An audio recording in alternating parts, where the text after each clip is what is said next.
Welcome into the Dice Dragons Guild. In this hall, we unite under one banner.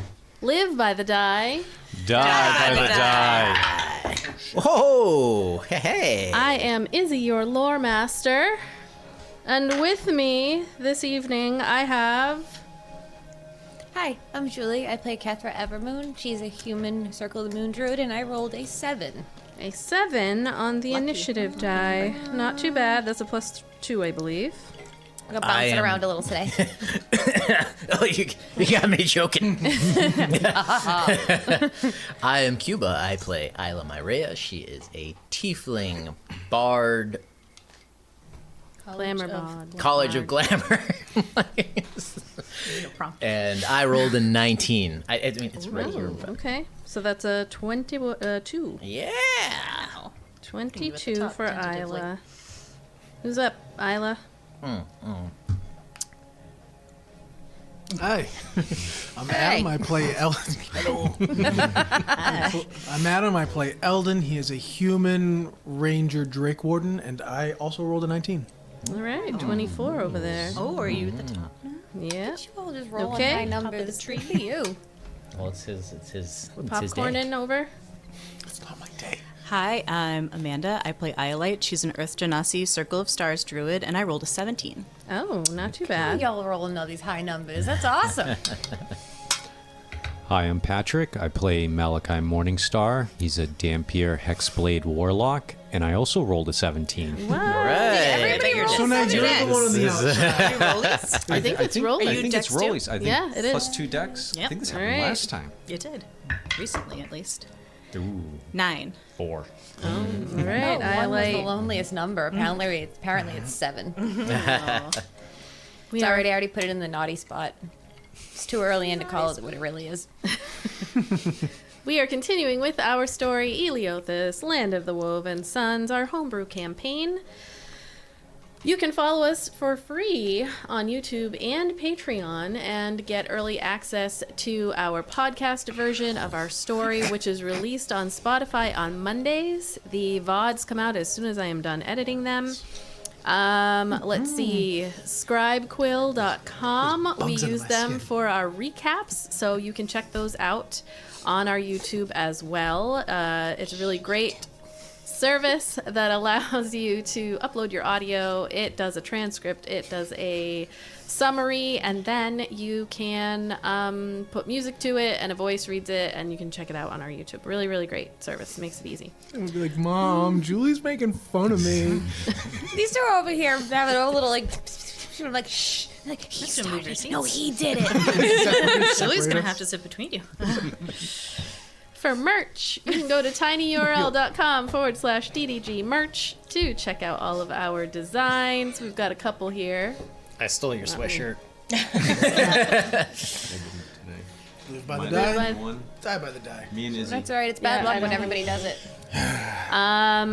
And you can check out also our TeePublic for more designs. Music. We are happily using Monument Studios Fantasy Plus, which did launch on the 25th with their new user interface. You should check that out. There is a promo code.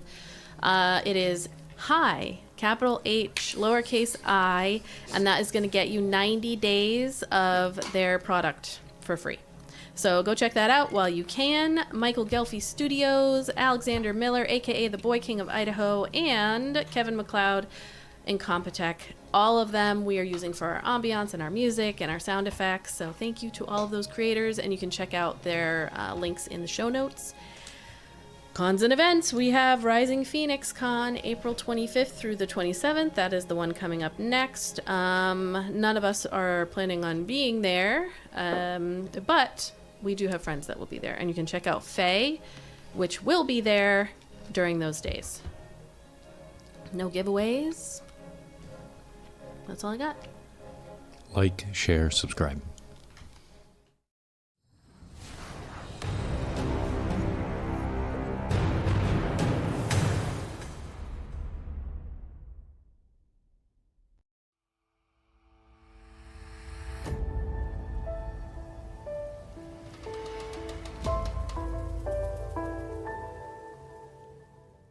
The chamber stretches wide and tall, the ceiling lost in shadow, though veins of molten lava thread through the walls like veins of fire. The scent of heated rock and sulfur lingers in the air, mingling with something more ancient. Heavy, like the weight of history pressing down upon this place. And there, at the center of it all, is a dragon. The ancient dragon's form dominates the chamber, a colossal mass of magma and obsidian, a living embodiment of the mountain's molten core. His scales shimmer with a heat that seems to distort the air around him, each plate a shifting pattern of blazing orange and deep crimson, glowing softly as though embers pulse just beneath the surface. Molten veins trace along his wings which stretch high and wide, casting intricate patterns of flickering light across the stone floor. His eyes, molten pools of smoldering gold, regard you with a gaze that feels like it pierces through your body and weighs your very soul. This creature's presence is not merely seen, it is felt. Every instinct screams to be cautious, to show reverence, as the heat from his breath ripples across the room. But there is no immediate threat, just power, raw and ancient, waiting. And in front of him, standing with open arms, the orc stands tall, his muscular frame draped in scaled armor fashioned from drake hide and volcanic stone, its hues mirroring the molten glow that surrounds him. His long, braided hair is streaked with strands of silver, a testament to the countless years he has walked this path. Yet his eyes, deep, steady, and filled with purpose, betray no weariness, only quiet determination.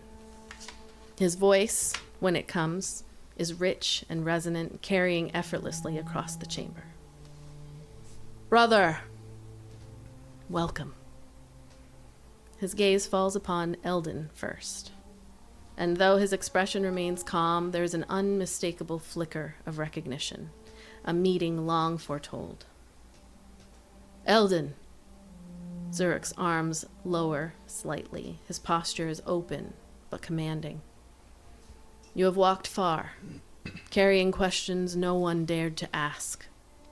And now, his gaze sweeps over the group. You stand before us, not as strangers, but as kindred souls seeking the truth. All around, liberators line the edges of the chamber, dozens of them. Most appear eager, their faces alight with anticipation, though some wear expressions of caution, their eyes flicking between the dragon and your group, with measured curiosity. They stand ready, not as an army, but as witnesses. Witnesses to what comes next. I am Xurukk Bulak. This is Pyrathorin. And you have come to the heart of the mountain. Xurukk continues, his voice softer now, almost reverent. To where the truth was buried and where it may yet rise again. But before that can happen, and his gaze returns to Eldon, we must feed you. For a moment, the chamber fills with chuckles of laughter from the other humanoids in the room, the air heavy with warmth and purpose. All eyes are on you. Pyrathorin exhales slowly, the ground vibrating softly beneath your feet as heat rolls gently across the stone. Xurukk smiles, hands lowered to his side, and looks at you, Eldon. What are you doing?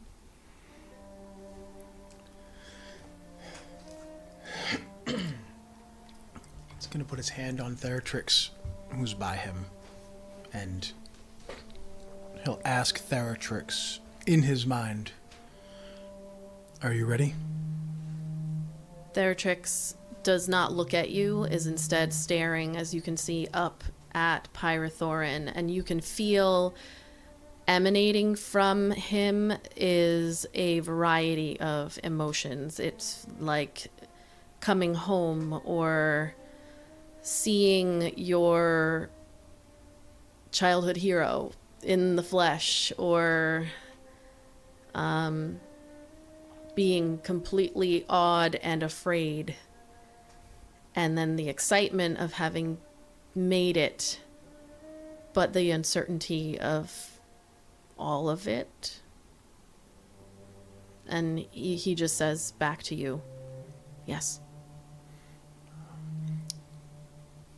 He'll look around at all the liberators lining the wall, the dragon, and then Xurukk. I think we can eat.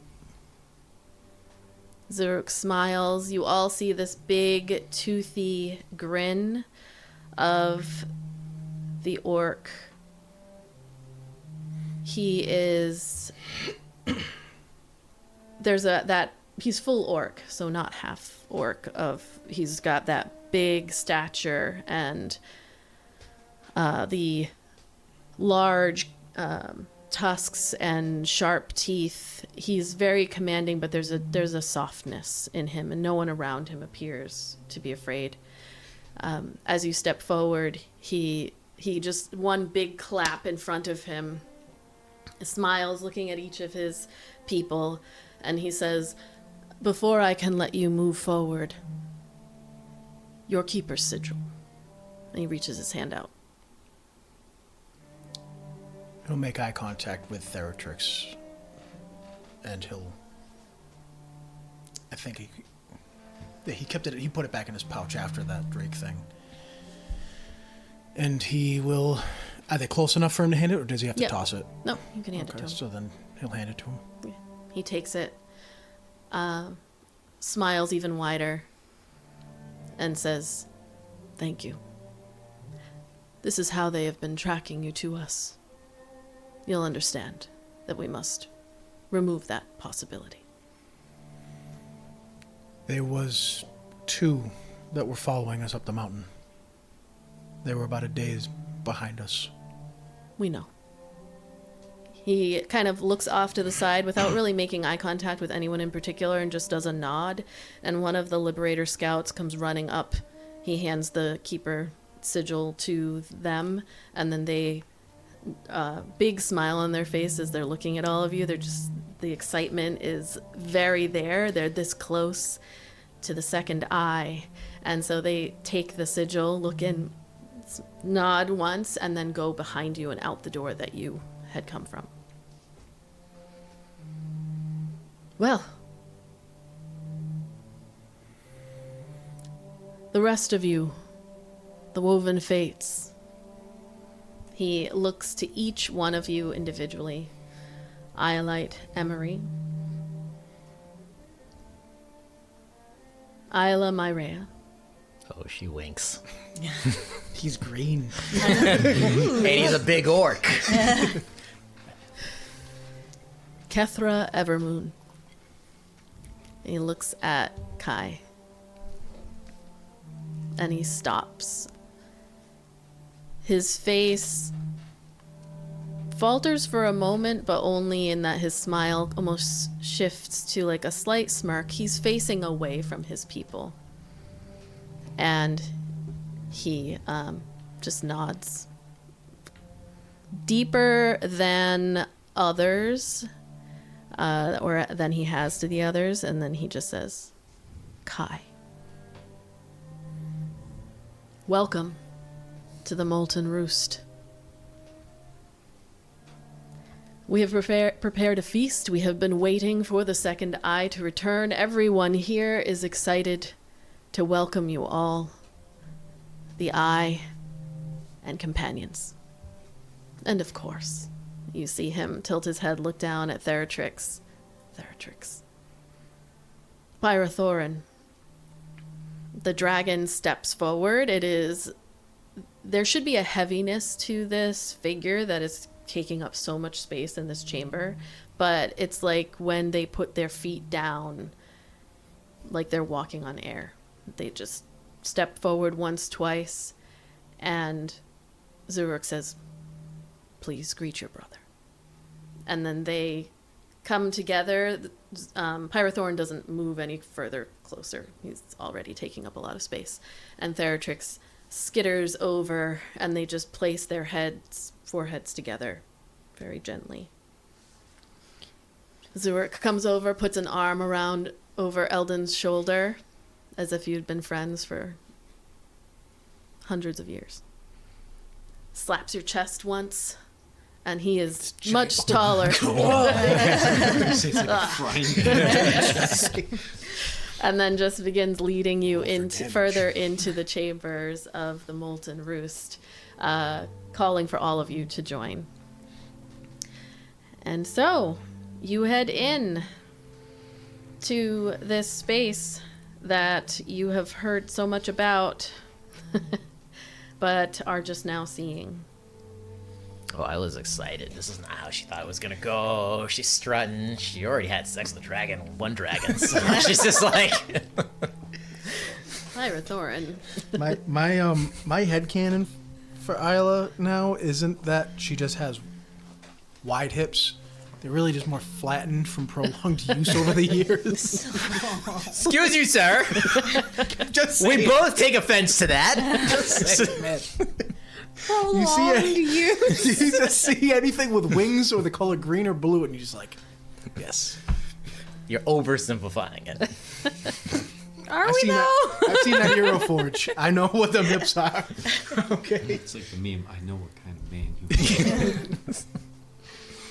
are. So they lead you into the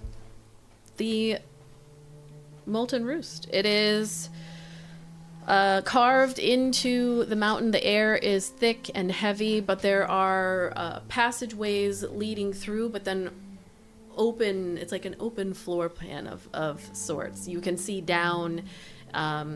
There are What the hell is rock. that? I don't know what's going on over there.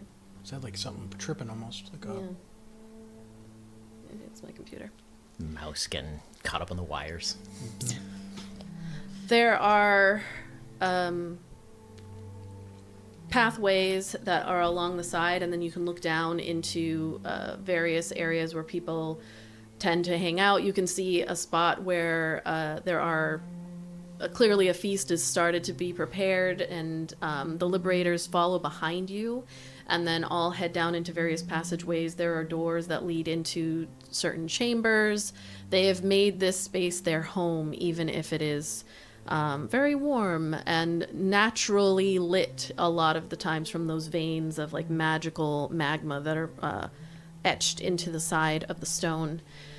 Everybody starts to get very excited, and as you are led into the general space, you can hear like music begins. People start to talk amongst themselves excitedly, and you are led over to a table to kind of, it's like a semicircular table where you can oversee everything that is going on, and the people begin prepping this feast for you all as you settle in. And it's gonna be wacky. I feel like I'm at the fair. Everyone's so happy.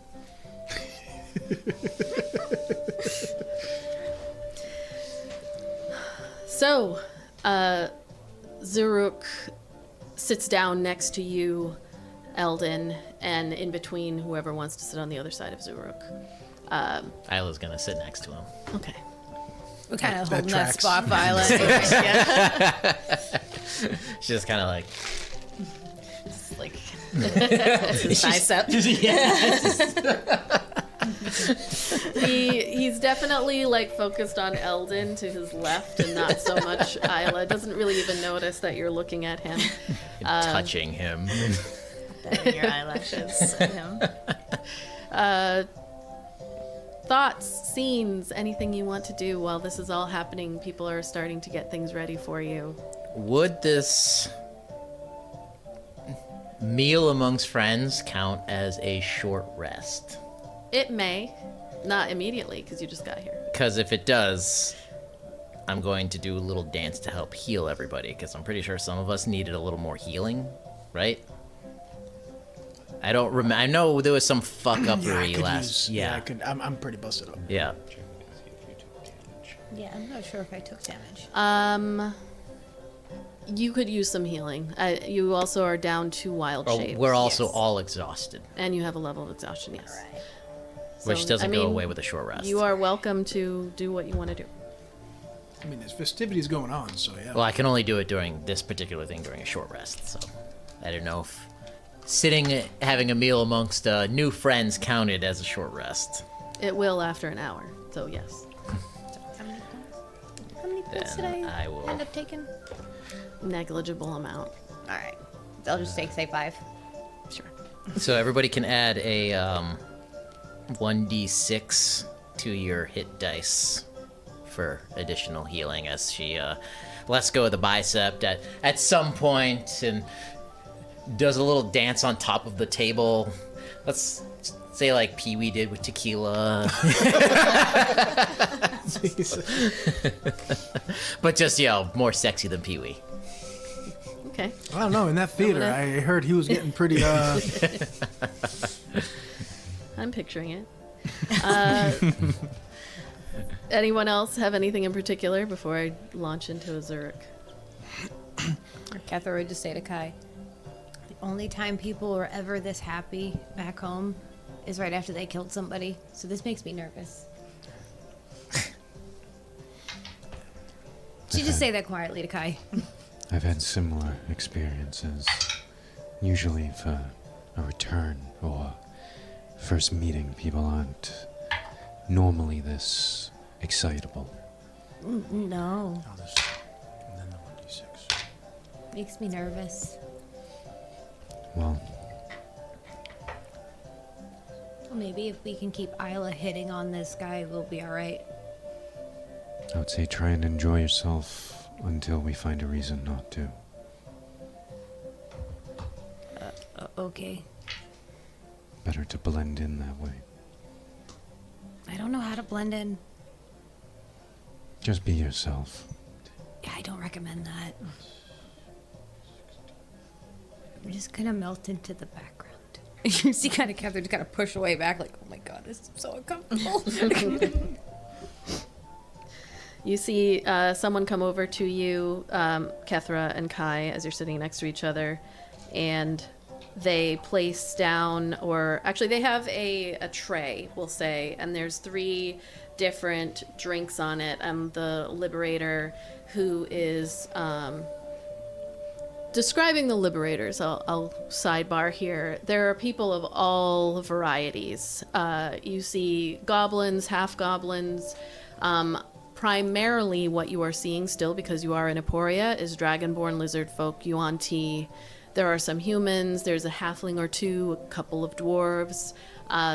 There's probably somewhere between 60 to 75 people in this chamber.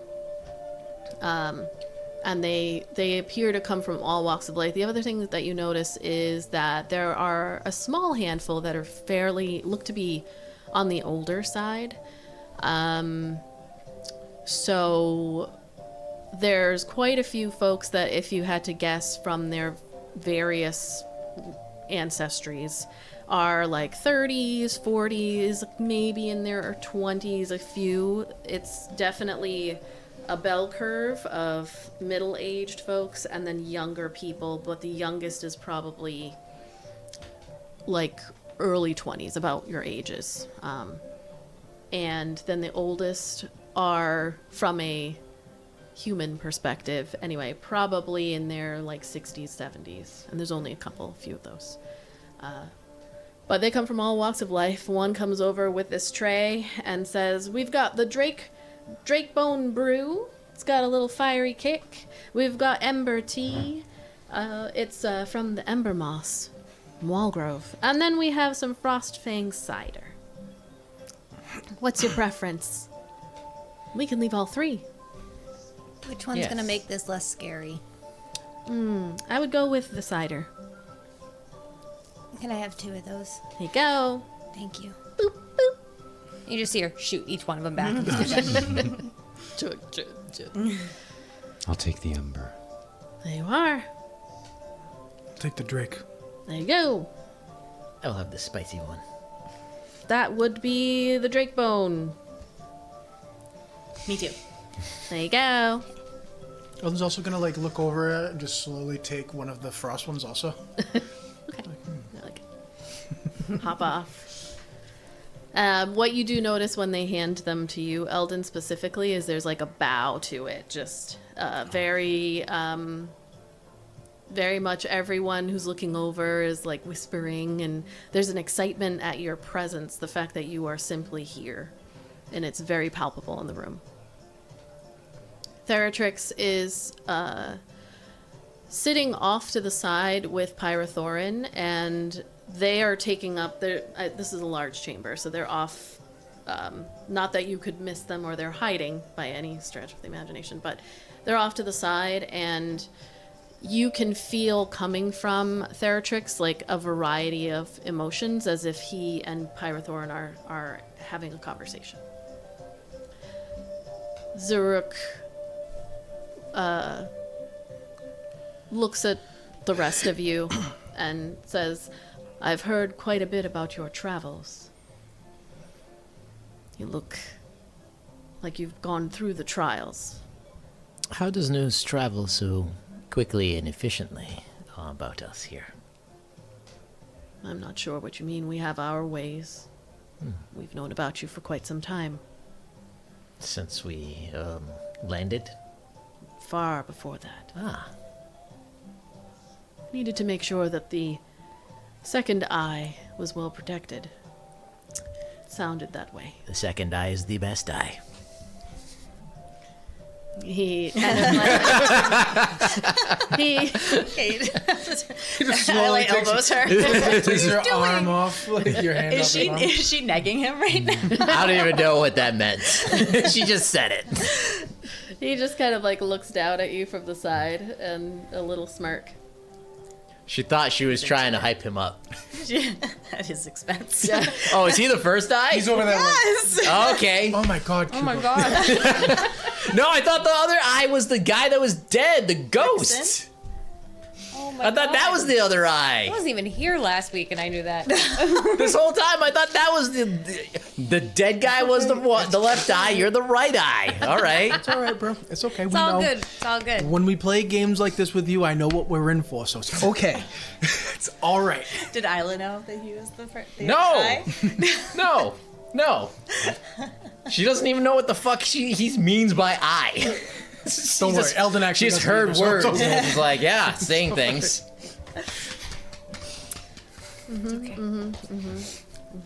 To be expected. That's right on brand for you, bro. It's okay. So he just smirks down at Ayla and looks back to Eldon. It seems as though the reverence has been following you, not just in this room.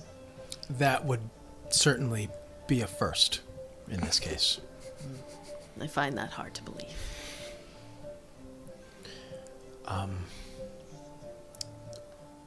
Well, this is nice. Like, Eldon is very out of his element. He doesn't understand what's going on, so he's Yeah. very stilted. You'll have to forgive us. You seem to know about us, but we know very little about you. Would you mind? Eldon, like, points over. He's like, that's what I meant. Of course. What would you like to know? How long have you all been here? Well, that depends on who you speak to in this room. But of everyone, there are a couple who've been here maybe close to 200 years. I myself, a little over 150, 180. Time goes by strangely after the first 100. Are we changing orc lifespans? I thought they only lived like 30 years. Are you saying that out loud? You know what? I'm going to. Correct me if I'm wrong, but you are an orc, correct? He shifts his shoulder back to look at you, kind of like pulls his he's got long black hair that has streaks of gray in it, and it's braided, a very thick braid that goes down his back, and it's secured by these bands of iron, and he just kind of like pulls it over to the other shoulder so he can see you. And again, he smiles his big toothy grin at you and says, very astute. No, you are correct. You typically do not have lifespans like that. It is on the rarer side.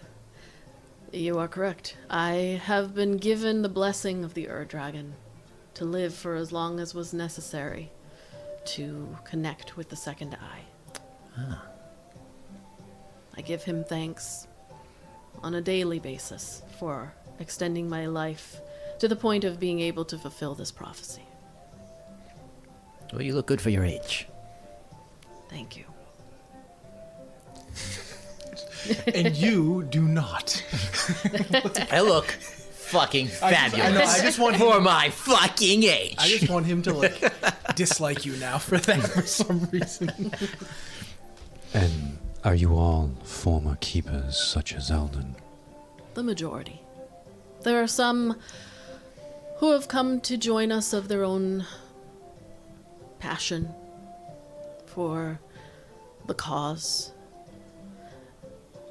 But the majority of those you see around you, and he kind of gestures out with this big beefy arm to everyone, which you do notice a lot of scars across his forearm.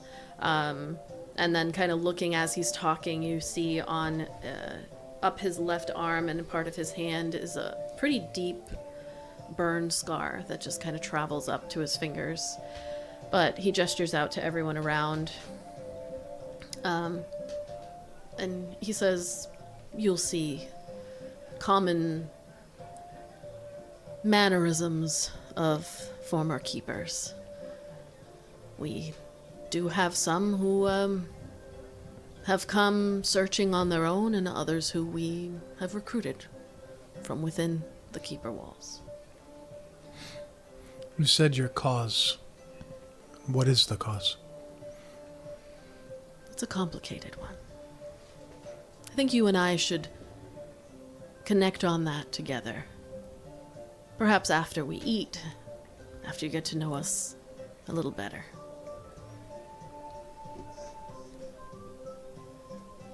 Just. Eldon's gonna have to get sauced up for this. That does have alcohol in it. I don't know if you are sticking with your keeper traditions. I've had some in our travels. Oh. Have you? We made sure of that. Yeah, Eldon loves to drink. Who doesn't? To the eye that sees. He takes his cup out for a toast.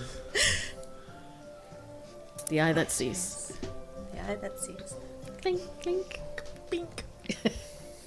So, you say that you have heard of us before we got here. Yes. What is the word of the Woven Fates?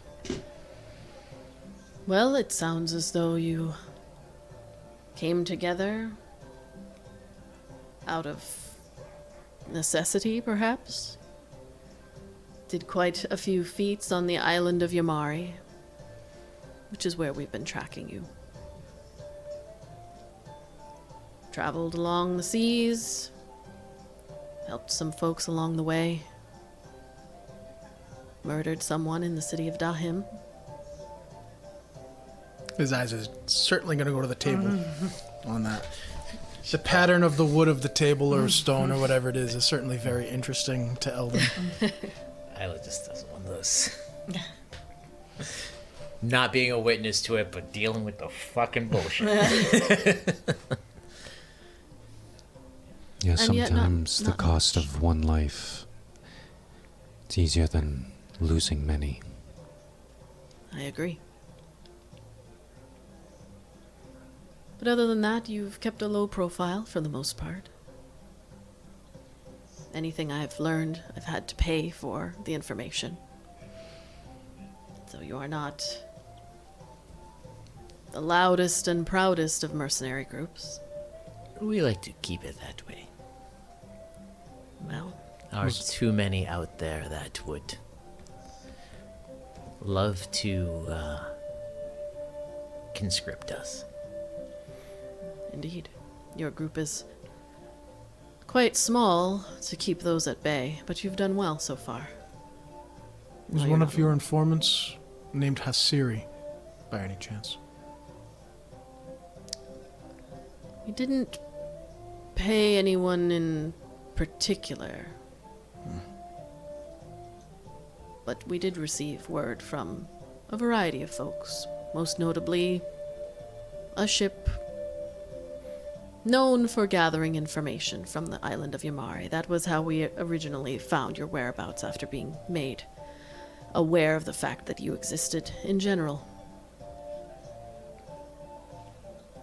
Which did occur after the arrest of Master Andrax.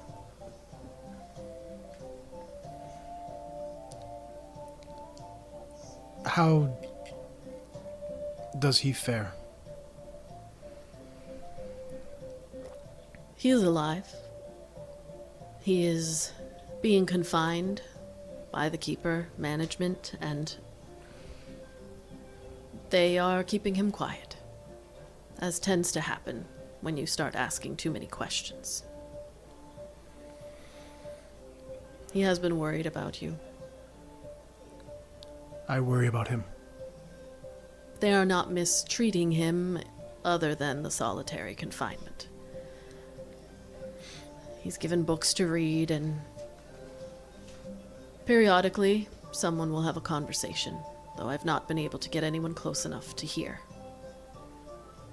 My guess would be that he continues to disregard their orders, or he would have been released by now. This is the way of the Keepers. Now, forgive my ignorance in the wider world of things. That now clearly the Keepers are very strict and boring, and you are far more fun and entertaining, as is clearly seen in front of us.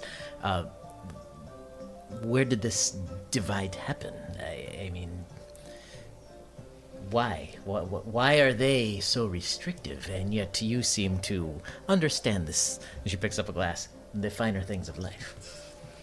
He smiles down at you again.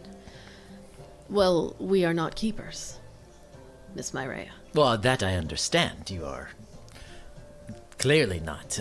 When I first met him, he was very stuffy and dry, and now he is slightly less dry and half less stuffy, but still, I believe he will learn.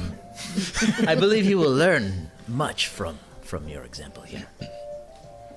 Yes, our ways depart drastically the moment you step out of the Keeper's doors. We are not Keepers, we are Liberators. We are passionate about our cause. We are passionate about Vascan Veterix. The Dragon who will bring prosperity, goodness, protection to all of us. See, that all sounds so good. It does. So we do not hold ourselves back. The answer is a question. Why would we do such a thing? There's nothing written or stated that says enjoying the life that we have been given here is a negative thing or something to be avoided. So why would we do such a thing? We enjoy each other's company. We care about one another. And we will come together when the time is right. We protect each other. That sounds perfect to me. You planning on joining the Liberators, Ayla? I don't know, I'm already part of one group, so I mean, That's true. I'm a one-at-a-time girl sometimes.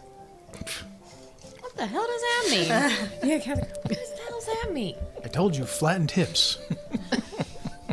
Oh, yeah.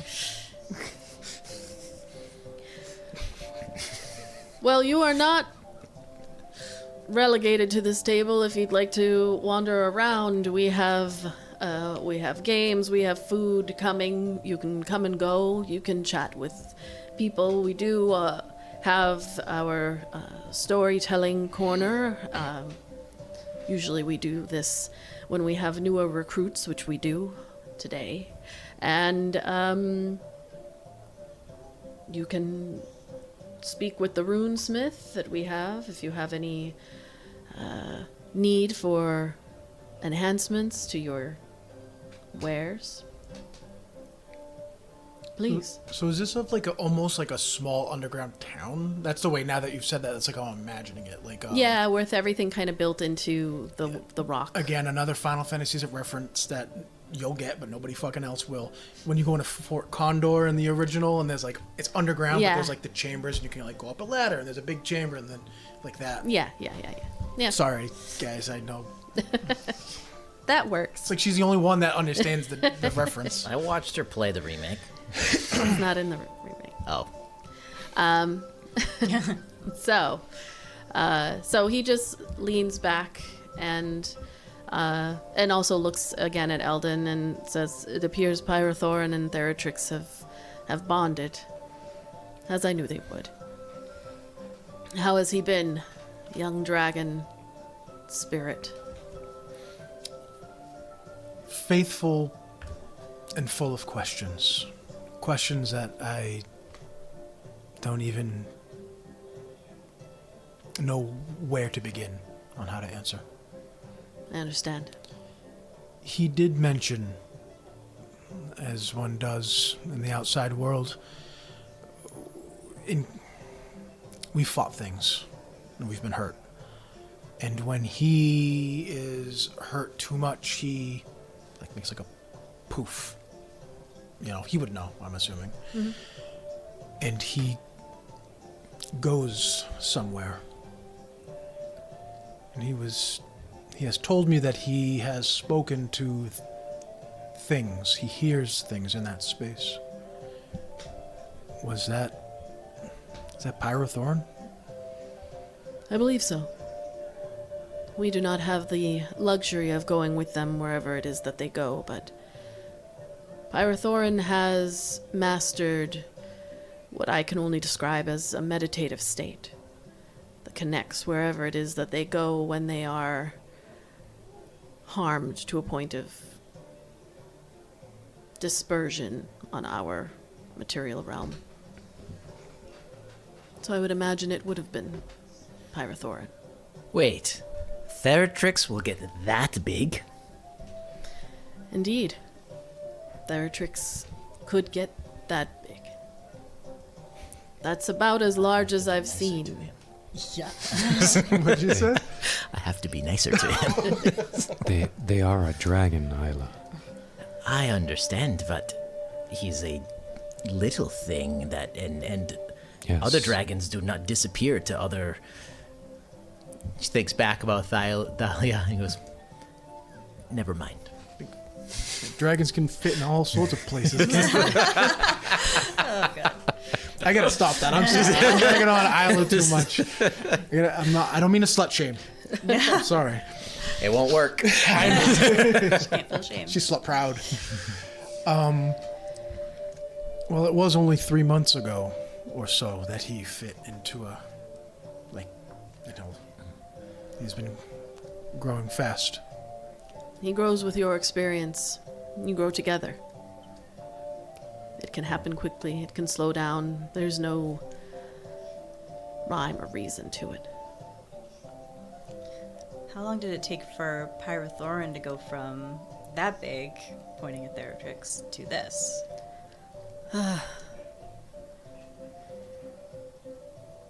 I'm afraid to say it took quite a bit of time. I would say at least a decade.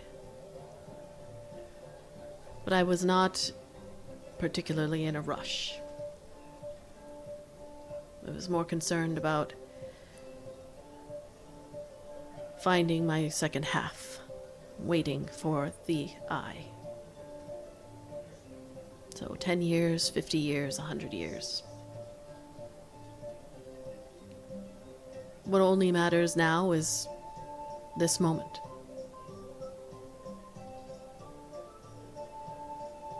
But Pyrothorn and I have grown together.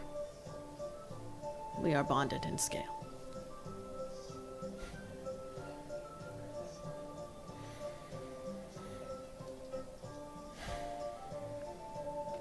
Eldon's not. You're looking at me like Eldon was going to say something. He just smiles at the words. I like how you like turn it. What you got? We're balls deep in your story. I know. You gotta. There's a lot that Eldon wants to ask, but he can't ask in front of everybody. You see another one of the liberators comes up. This one is a lizard folk. We'll say kind of like white and blue scales, and they come up to where Eldon is sitting and say, excuse me, eye that sees? And they nod to you. Yes. I just wanted to present you with this gift. They hold their hands out to you, presenting. On top there is a single silver dragon scale that takes up probably their entire palm. And they like bow their head down and hold it out to you. It's not much, but I've heard that given the right magical imbuement, you can use this for different magical properties. Here. Thank you. And he'll take. Is it? Did you say it was a male or female? Not that it matters. I'm just trying to envision. It's a lizard. Just You a can't lizard. tell. True. Thank you very much. Thank you. And they pull back and head over. Eldon's like almost blushing. He's like, "What the?" fuck? Ayla looks around the table and says, perhaps we go and explore the area. Let the eyes gaze see upon each each other. other. Yes. Ayla would pick up Iolite by the tail and drag her over to the band, and we're just gonna dance. Okay. And Kethra would go, if you do that to me, Kai, I swear to God, I'll kill you. I don't think you have to worry about Okay, that. good. Thank you. But perhaps we should keep an eye on them, make sure they don't get into any trouble. We could. Oh, fine. Or we could go have sex under that giant dragon. Didn't notice. He'll never know. It's right too under big. the wing. No one will It won't notice. say anything. Like, oh, humans. I'll hear Nyx pipe up. I want to go meet the dragon. You'll hear Kethra go, later. We have to babysit Ayla and Ayla. I already grabbed 2 drinks off of a passing tray and handed it to the both of us. We're just. I think he likes you. I think he was kind of into you He was flirting a little bit. a little bit. Anything that's of a cool color she's into. Gotta be the cool color scheme. I guess that's it. Cool So- colors are calming. Some people have a type. Not for you. Exciting. Some people have a type. I've noticed that. He's kind of big. The bigger the better. As she That's what she said. looks at Sorry. a goblin that walks by and just. Ugh. Goblin stops, looks up at you, and goes, ugh. Doesn't do short kings. Doesn't do things with scales. Okay. Everyone's got a Yeah, line, just- I guess. Yeah, everyone's got a line. Yeah, I right. have a line, I guess. We'll see. You do see that there's a little market off to the side. There is also a little area where there's a lizard folk that's doing tattoos. You walking around the area, you could see there's a meditation room and an area that looks like you can see kind of steam coming up, and there's a dwarf outside of it that lets you know that that's actually like a magma baths if you wanted. And then over off to the side is a group of folks that are all gathering around a semicircular, not quite a what's the word I'm looking for? When a, like, not quite a lecture Amphitheater? hall. Yeah, Is that the kind that's outside? Right? Yeah, it's not quite that deep, but it's like a little kind of Little stadium seating. Yeah, sort of. And people are all gathering around there, probably 12, 15 people, and one person is in the center, and it is a Yuan Ti who is using a lot of like gestures as they're talking and explaining that this is where stories are going to be told. So it's kind of up to you what you want to do. What do you want to do? I don't know. Let's have some fun. Okay. Okay. That snake person telling stories? Or the lava bath? Well, I was gonna say maybe get a tattoo, but maybe Oh, that yes. is a better idea. Let's go do the lava bath and then get a tattoo. Okay. Okay. You see these two going off to the magma bath. Just giggling, like running away. What do you want to do, Keth? I honestly don't care. Let's go see what the lava bath is all about. I'm curious if it's actually lava or not. I fucking hope not. Only one way to find out. If it is, I'm not fucking getting in. I wasn't planning on it. Oh, if it is, just Isla's making gonna sure. try to get in like when Bugs Bunny is like getting into the cauldron. He's like, ooh, yes. That's a reference you Gen Zers won't get. Looney Tunes? You may remember him from Space Jam. Yeah, but I mean But I don't think he went in a suit in Space Jam. that particular Looney Tunes cartoon, they don't know that. That's a debate for off camera. So you all head towards the baths. There is a dwarven liberator who's so excited to see you. They're just like, come on in. Lead you into a space where it is not. It's called magma baths because that's what's heating the water underneath. It is not. You're not going into magma. I wasn't sure. I have fire resistance, so I could be sitting in there taking half damage. Yeah, no, they're not trying to murder everybody. So you see the dwarf is just. Do you want to wear your undergarments, or you go in the buff? What are undergarments? Answer received. For those who do not want to go in naked, here are some clothing items for you to wear, and we can put some nice smelling things in the water for you. And if there's a group scent, we've got some lavender and eucalyptus and white rose and pink rose and purple rose. I need a capital. What next? Really nice. He said no eucalyptus. It makes him sneeze. Yellow rose. I really like rose. Let's go with the lavender. Okay. All right, and a couple of roses. Okay. Give you a little bit of. They were so disappointed. You don't want rose? How dare you? It's so nice to have you here. What's the eye like? Well, he can be kind of annoying, but comes through in the clutch. Oh. Well, Very strong oh, and independent. And I thought- brave. I thought that. I thought that probably. I Brave. thought that's what I said.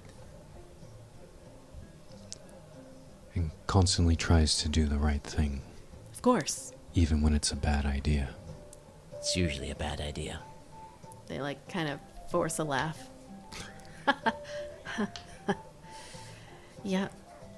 That sounds like someone who we would want to be the second eye. What do you think of the first eye? What's he like? He's wonderful. Very fair, a great leader, has stuck by us through thick and thin. I can see why these two have been brought together. Are we in the water at this point, or are we just talking naked? I assume Okay. that you're in the water. Just She's standing there naked. wondering. Conversation. I could see it. What, silly question. What do the eyes do? Well, I like to leave the sermon up to Xurukk. He can explain it better than any of us. How about a quick overview? Well, we believe that when the eyes open, Vastgan Veterix will be reborn and will go up into the heavens to take his rightful place alongside the other demigods of Eleothis. We believe that the Woven Sons perhaps were unjust in their treatment of Vastgan Veterix when he arrived on this plane, and that now is as good a time as any, as the Woven Sons have gone silent, perhaps for him to take his place. Where would he be reborn? I'm unsure. Not here, right? When you say here, do you mean in the pools of Yes, the magma because I do vats? not want to be sitting in the pools if he I- rises again. I think it's unlikely Okay. that the entirety of the soul of Vastgan Veterix could fit even in the small pool that we have here for relaxation. And he may choose a much more fitting place to come together. But I don't know. I will learn with you. Okay. I would be The idea honored. that this dwarf like got in with everybody. He's in the water. Just subconsciously, just didn't even think about it, just got in with Part of everybody. this and is just- deal. So what's he like? So when you say the eyes open, what does that mean? I don't know. They see. If the spirit of Vastgan Veterix has been shut in and cast down by the Woven Sons and the soul scattered, then, well, from our understanding, when the eyes open, Vastgan Veterix will see and be able to make his ascension again. So now that they're together, are they open? I don't know.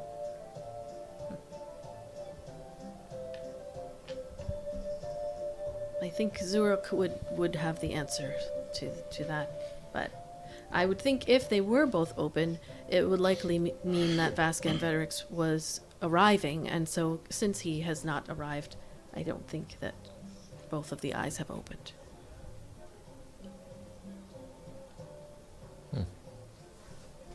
Fun.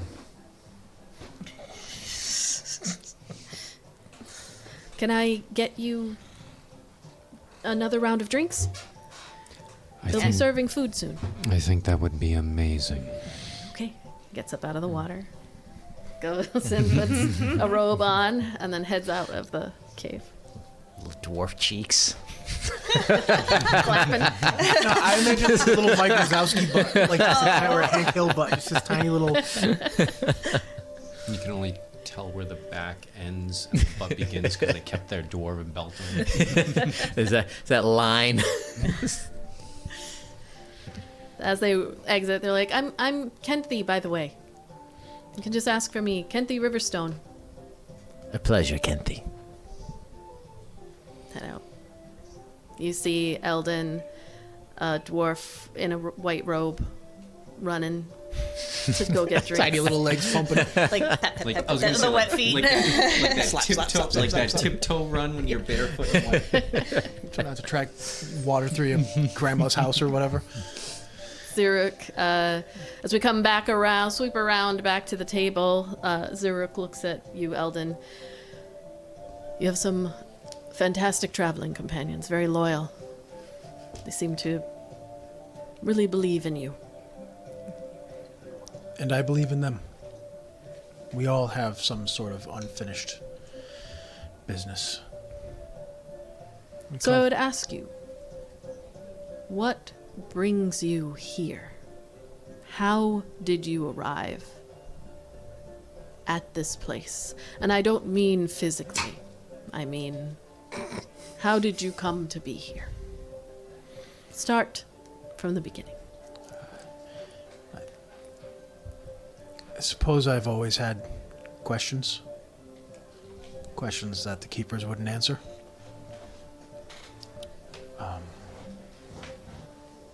Master Andrax did his best. I didn't have my power until I was much older than the other initiates. So I was outcast is a strong word for it, but I wasn't the same as everybody else. I didn't get mine until I was on Yamari Island. And I'm just about 20 years now. All the others got theirs when they were 9, 10. So I always wondered why I didn't. Master Andrax felt something about me. But it just never happened. Until it did. And obviously, Theratrix isn't your typical Drake. So, there's that.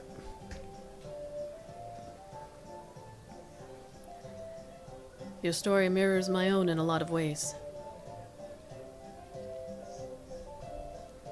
I had questions. I asked too many of them. And I too did not get my bonded brother for quite some time. You were a keeper. I was. Well over 100 years ago. I asked a lot of questions. Why do the Keepers not try to bring Vascan Veterix back, who they claim to worship? Why are we not taught about bringing him back, letting him rise to where he should be? If the Keepers believe Vascan Veterix is here and noble and a protector, which is what they build their tenets upon, then why would they not want to bring him back? Instead, they trained us, and you,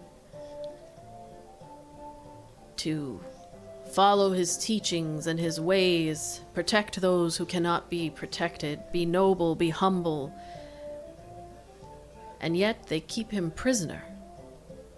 The teachings that they showed us, read to us every day, spoke of a scattered soul that needed its pieces to be brought back together so that the Ur-Dragon could rise again. But they happily kept those pieces apart. Why? I asked those questions. And I was a young orc at the time.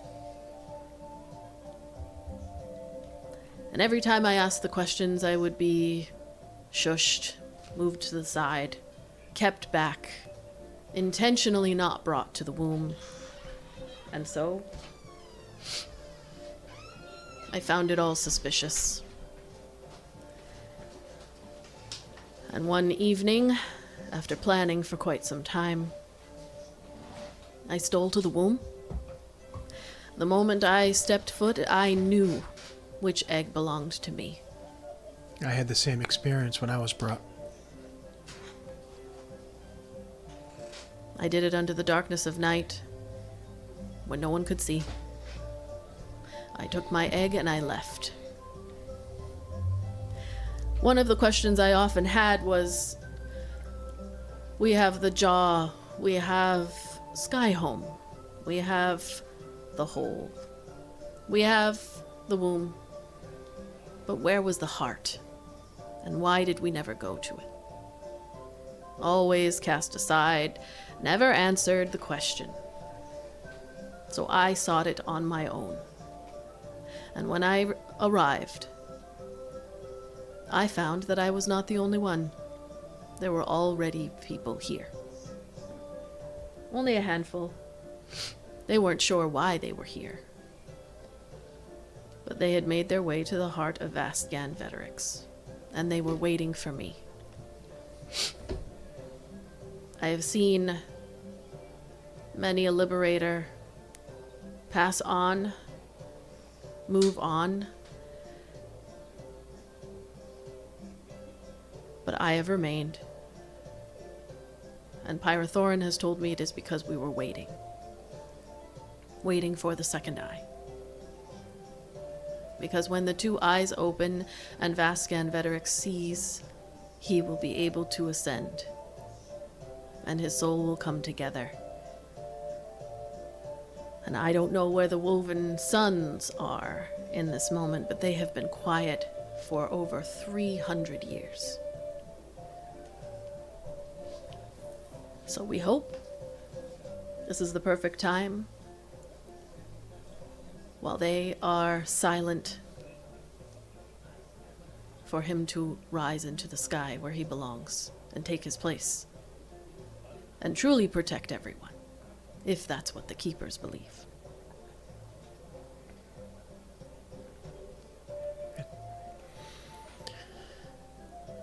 It sounds nice. It does. It does. I won't lie to you, it has not been easy and it has not been fair. There have been choices that have had to be made that have not been what we would like, what we would have chosen. Like what? Like we have to protect ourselves from the Keepers quite frequently. Like sometimes we have to sabotage them. Like sometimes people lose their lives. But as we spoke earlier, there are times when one death is necessary to protect many. So, The two that were following us up the mountain. Will you kill them? I leave that to my liberators. We don't choose to kill them just because we can. It depends on how far they've gotten. They sent the Master of the Hunt after you. If they can be persuaded by environmental means or other diplomatic discussions to turn around, then they will live another day. This is something I haven't thought of until now to ask. Do the Keepers know that you exist? He smiles at you and lifts his cup to his lips and just kind of takes a long sip and then places his cup down and looks you in the eyes. I think you know the answer to that question. And that's where we're going to take a break.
We return to the Molten Roost.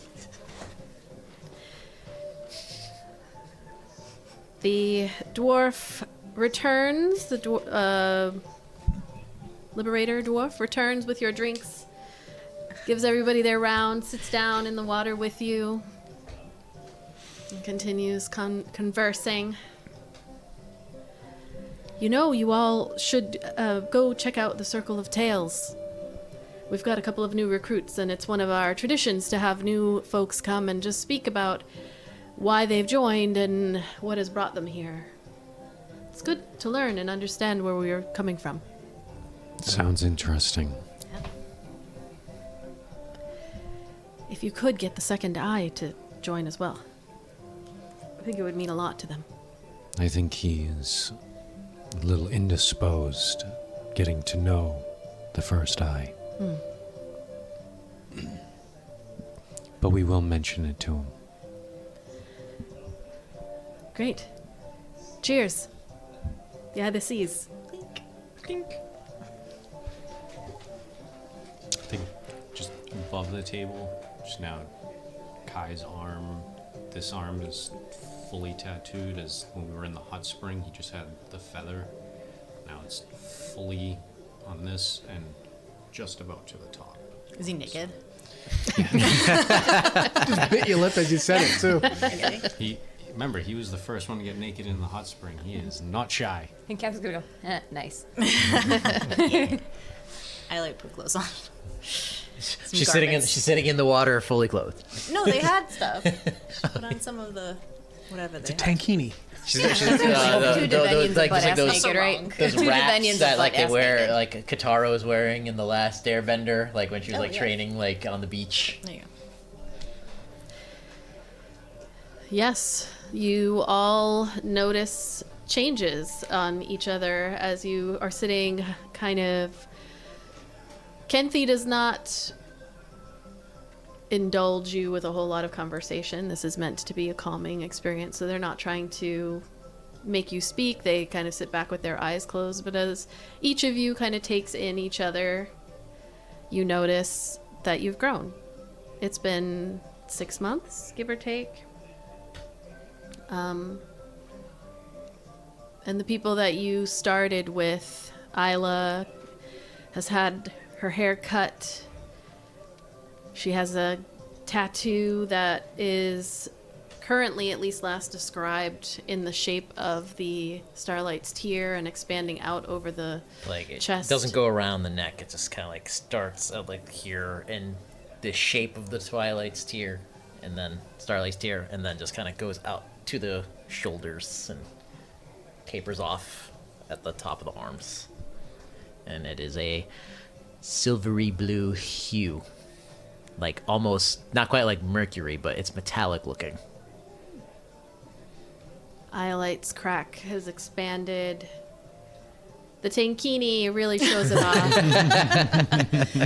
Yeah, it is up here and kind of like here. And her hands, she usually has gloves on, so I guess you would kind of see like her hands having the really like hairline cracks kind of like all on the backs and fronts of them.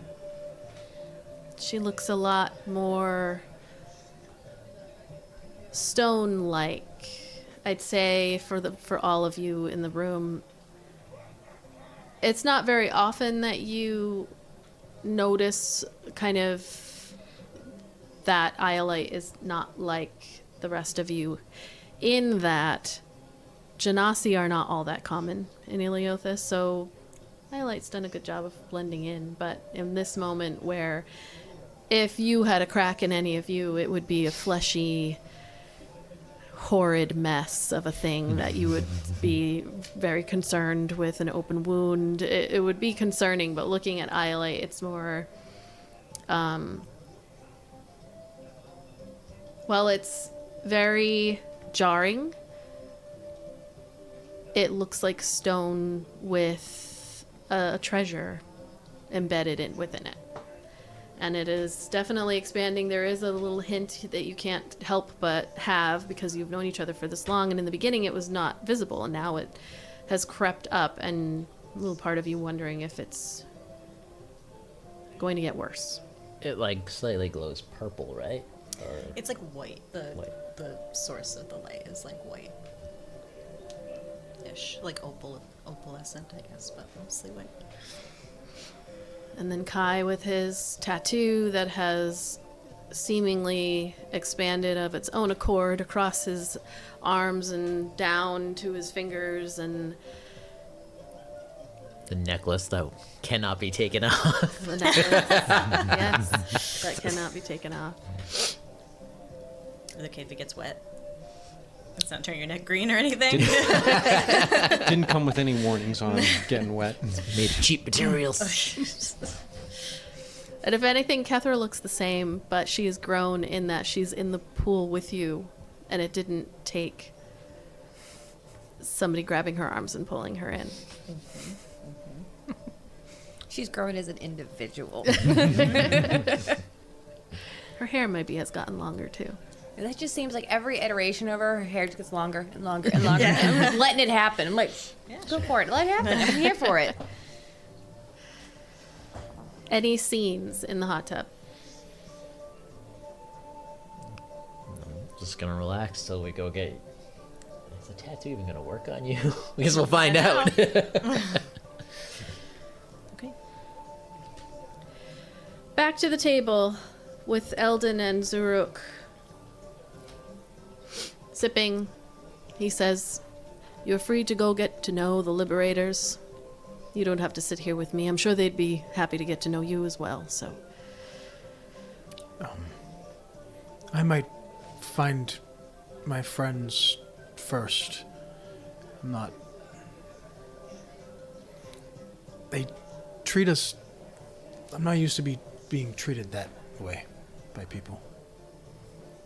The bowing and the... I mean, keepers command a certain amount of respect from townsfolk and whatnot, but this is different.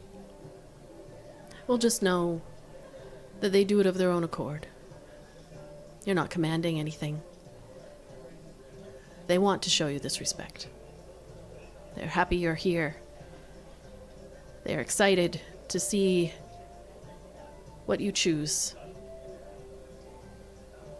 I know this is not an easy discussion to have, but tomorrow when I give my speech, as I try to do every 10th day,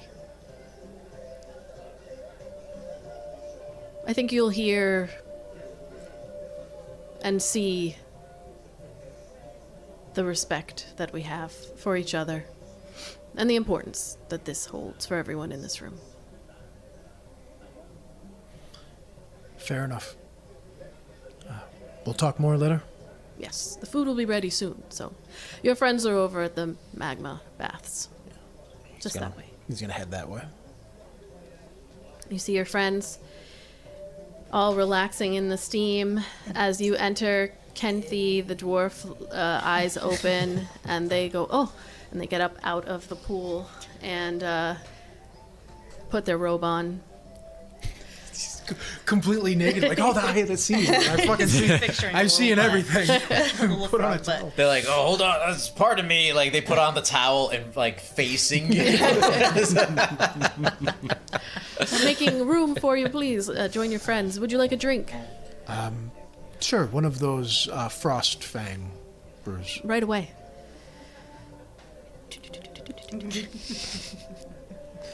Dwarf that moves like a gnome.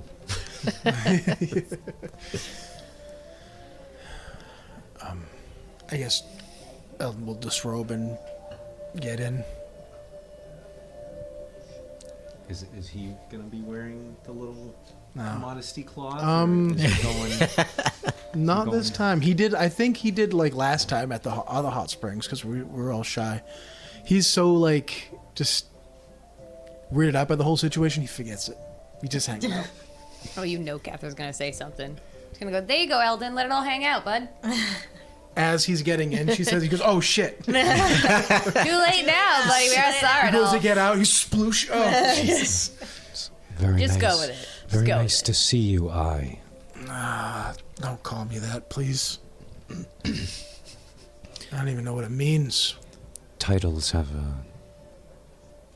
a way of either growing or repelling from yourself. You would know. I would. I'm agreeing with you. What? How are you guys doing? Oh, very good.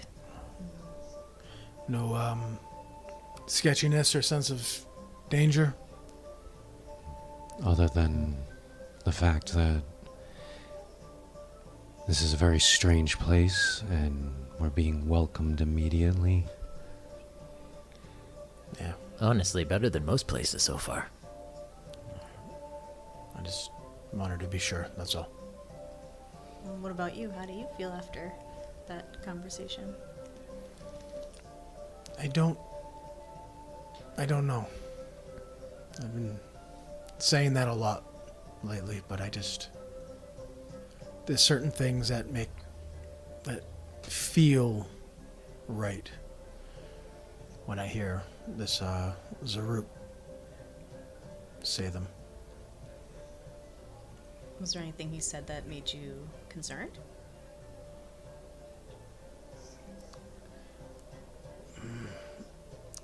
Not quite yet. But And so what's next? Do you have to do some sort of ritual? Do some public speaking? They're not going to take an eye from you, are they? it's like a splash water. It's like swoop back his hair. I have no idea. I think first we're gonna eat, and then I have questions for him. Kenthi said the eyes have to open. Do you know what that means? Yeah, Not yet. mention it. No. Xurukk said something about tomorrow he'll be speaking to everybody, and that should illuminate some things, maybe. The dwarf also told us there's a storyteller that will be speaking on some of the Liberator's history. Oh, maybe we should. I'd be interested in checking that out. I think we all have questions about who they are. Yeah. Myself included. So.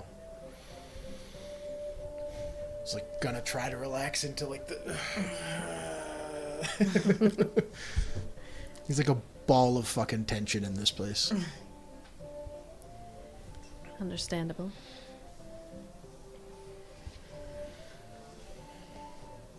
You're not the only one who feels tense. As Kai, every moment you spend outside of that closet means that the nameless stalker is making its way closer and closer to you. I should be a few days away, right? At this point. How many days was he in the closet for travel? At night. No, but there was when we first trekked out. yeah. He stayed in the closet to give us Yeah. some distance. Thing has to be a few days out. Don't worry. I've been doing the math. Maybe it's fighting with And the you're fucked. keepers Okay, just kidding. that were tailing us. It probably I know. just killed them all. Well, that is what kind of lingers in your mind as you watch your companions here resting and relaxing, is that unknown of how far away it actually is. And not only how far away is it, but who is it coming across as it travels its way to you. As every moment you spend outside of that portal increases the chances of someone else dying. Whether they're a humanoid, an animal, you don't know. Oh, birds just landing on it. And Kai also clocked the pause that before the introduction of his name. He clocked that, but he's keeping that to himself right now because Eldon's trying to get close to this person, so he's trying not to be Combative Kai. for once. Yeah. He was also the only person that they Didn't- didn't use the whole name. because Well, only he a knows. very few people know Kai's full name, so if this person knew it, that's a problem.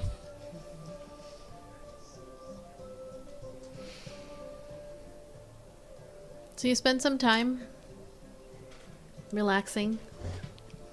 Kenthi comes in long before this and gives you your drink. And then after you've had a little bit of time, everybody can roll Constitution saves if you're drinking.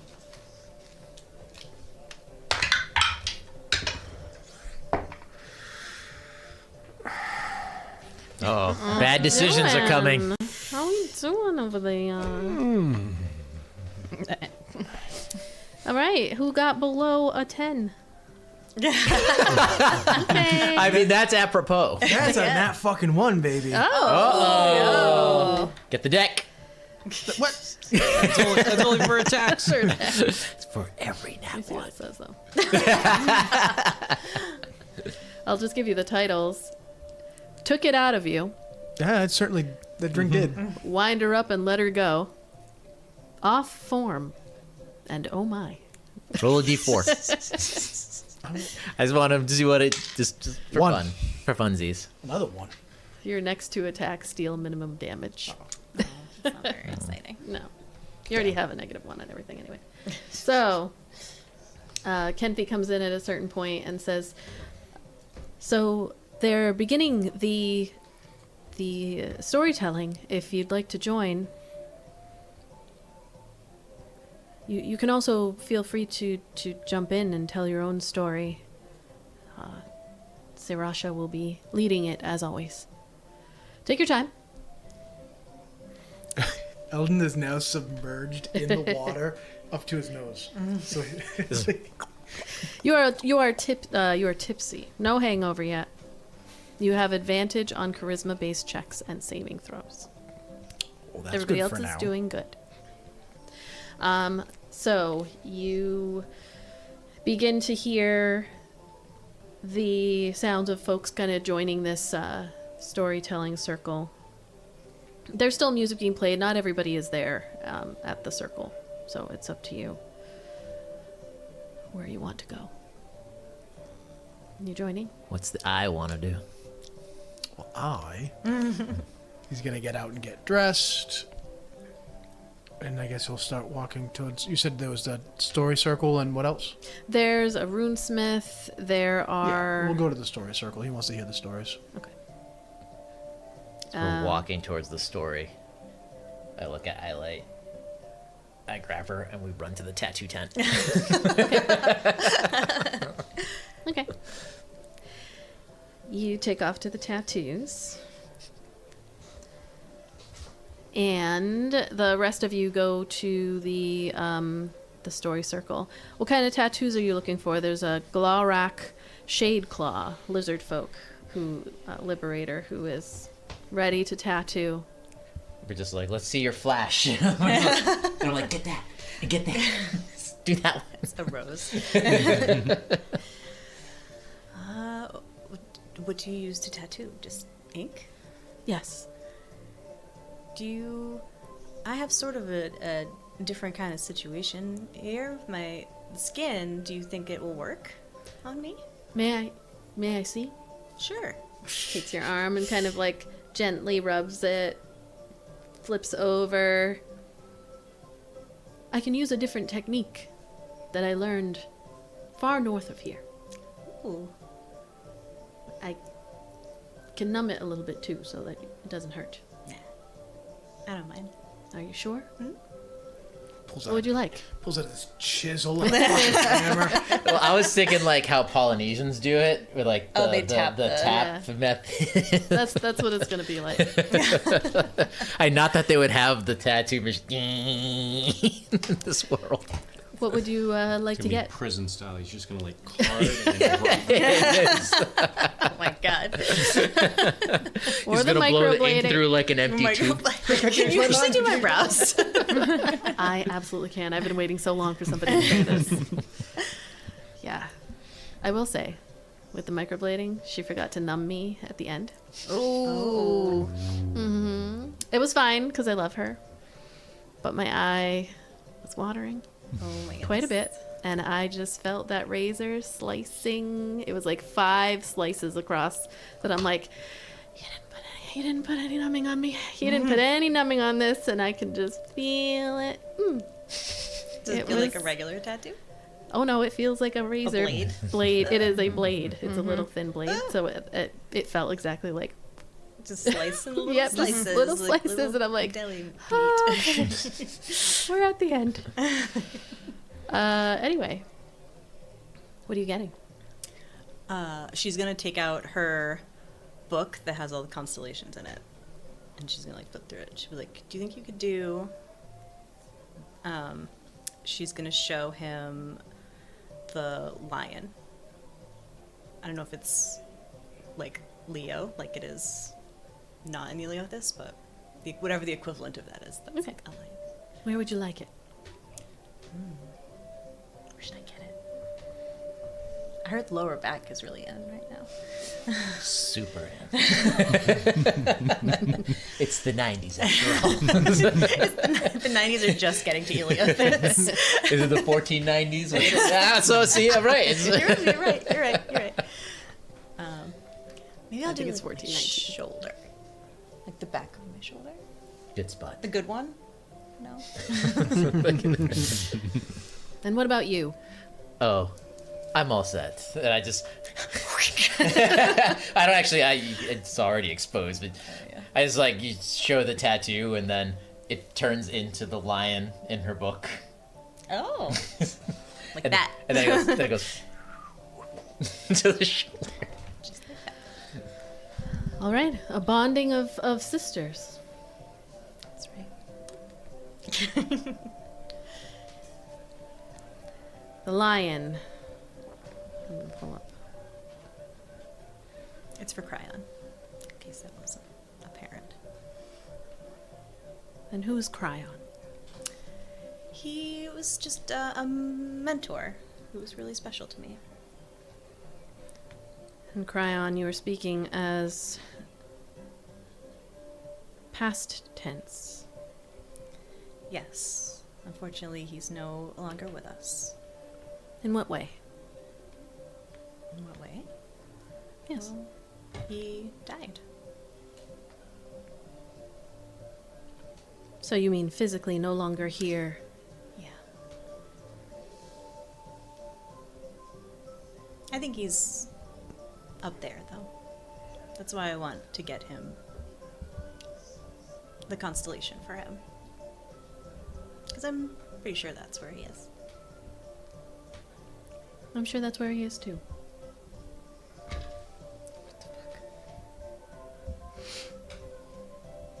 What is the tattoo artist? What? What is the tattoo artist? What is? Species. They are lizard folk. They get to work. Tap, tap, tapping. Doing just Roll a squeeze con my hand, save. squeeze my hand. We're almost done. We're almost done. Yeah, you get it's not really all that much fun, but you can deal with it based off you've died once. You keep saying to yourself over and over again in your head. Kind of like in real life when I was getting one, and I was like, I've given birth. This is nothing. Yeah. I'll just take a nap. Yeah. The rest of you, as Ayla stands guard over Iolite's addition, go over to the circle, where you see several folks gathering around individuals. There is a Yuan Ti, probably maybe in their like late 30s, early 40s, from a lifetime perspective. It's hard to know how long Yuan Ti live, but she's standing in front of the crowd, and just as you're walking over, she gestures over to a human who, Eldon, make a history check as you walk over. 3. This is where the bad rolls begin. Your heart is kind of pounding and racing a little bit. There's calmness and happiness coming through from Theratrix, who seems in his element, looking up at. Every once in a while, you see their mouths move as if they are talking to each other outwardly, but then typically they're just kind of sitting there looking around, and then every once in a while looking up or down at each other, and you can feel that comfort that eases you, but at the same time your own emotions are always going to be stronger than what Theratrix is giving off. This is probably the best or happiest I felt him be, like, in a, if not ever, then probably in a long time. Yes. I feel it's like when two cats are just staring at each other. Like, you know they're saying something. They're saying something, but it's beyond our perception. So as you take a seat, you see some of the liberators like stand up and pat where you all, there's plenty of seats around, but some of them to get up still and pat so that the rest of you can sit down, or the three of you. And you see a human, probably just a little, I would say somewhere between 5 and 10 years older than you.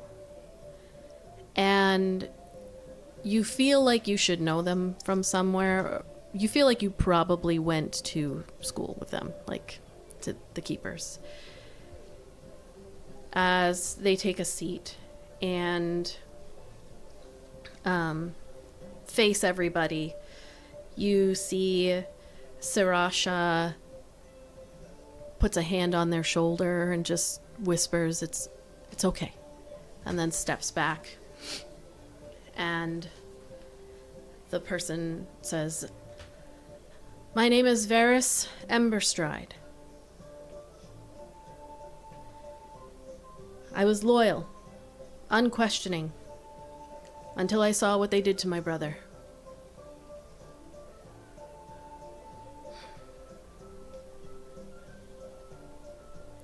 The keepers preach that we all have a place, that all are equal under the wings of the world. But when my brother Merrick struggled to find his path, they didn't guide him. They cast him aside. He was denied advancement, labeled as less than.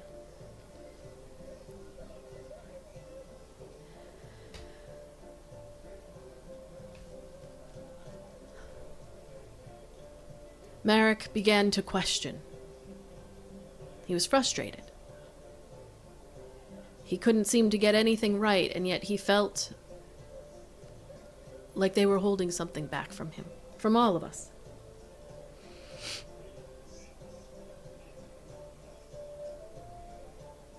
He never was given his drake or an egg. And he kept questioning why. Why was he only given menial tasks or duties that were beneath all of us, really? And he asked those questions, and they echoed so loudly across all of the chambers, and yet they would silence him. until one day he was just gone. They said he left of his own accord, but I knew better. I felt it. Selra felt it. And when he says that, he looks over and his own Drake is sitting beside in the crowds with you all. Something was wrong, and when I searched for answers, I too was met with silence. And warnings to stop asking. Eventually I asked the right questions of the right people, and I was approached by a recruiter within the ranks. The truth about what happened to my brother was darker than what I could have imagined. My brother had been silenced. For good. For asking those questions and seeking knowledge about Vascan Veterix. The Keepers claim to protect balance, but they protect only their own version of it. They were willing to let my brother vanish, rather than face uncomfortable truths. Now, I hope to fight not only as a liberator, and not just for Vascan Veterix, but for my brother, and for the others that were cast aside. The liberators gave me a purpose beyond blind obedience. Here, questions aren't punished, they're welcomed, and I will see that truth is restored, even if it means breaking apart everything I once believed in. Thank you. Everybody, claps. See, stands up and steps to the side. He looks at you, Eldon, and nods, almost like a little embarrassed in the moment, and then sits down. Sarasha steps over again to the center and says, "We have another, Zirla, if you wouldn't mind, and a half orc. Make another history check." 18 plus 3. You are a little shocked. There's a moment almost like where you can't help but kind of that inward gasp as you watch Zirla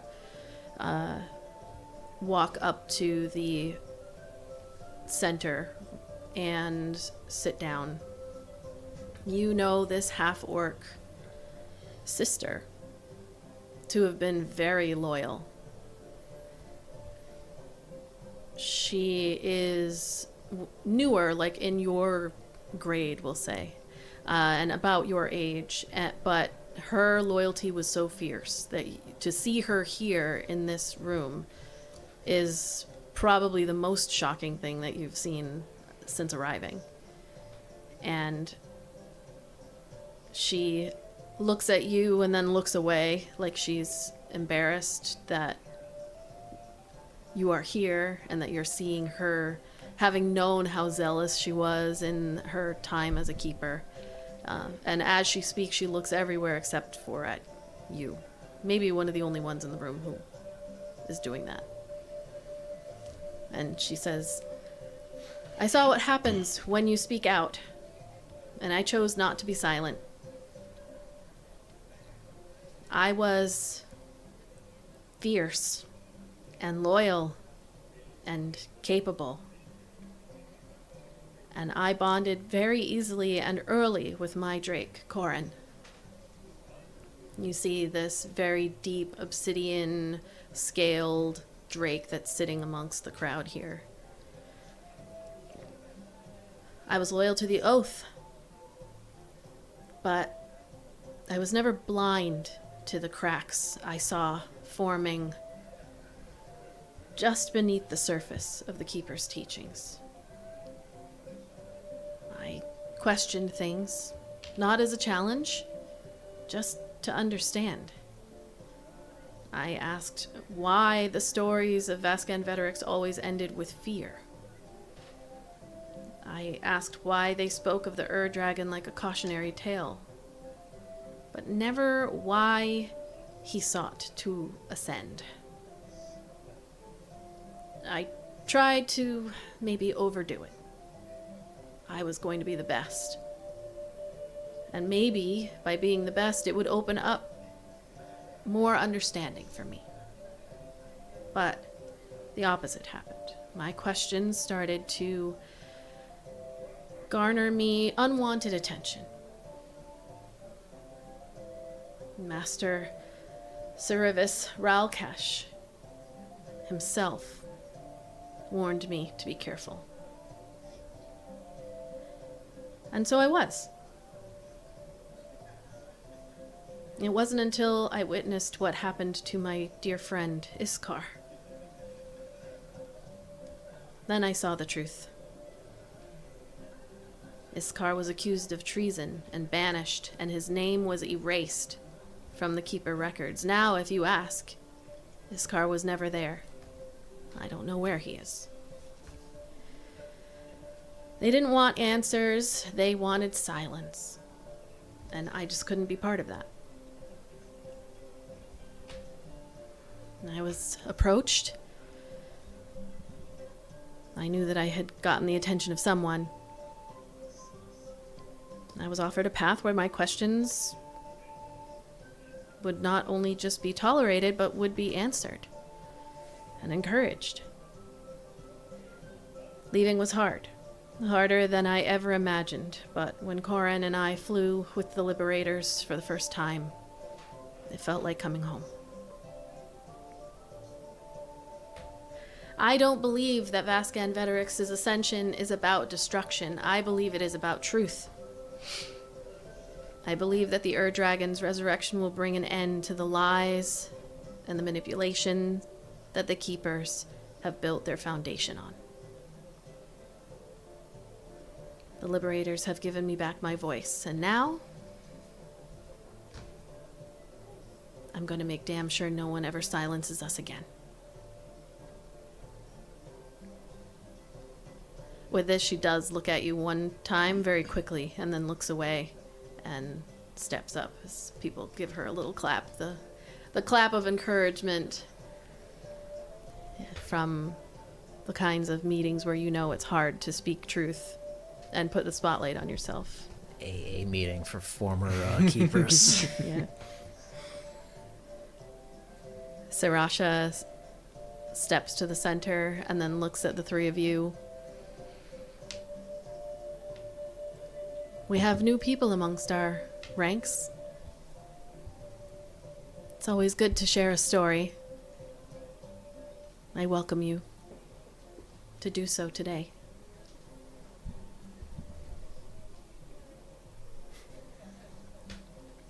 Guy's just like, Kevin's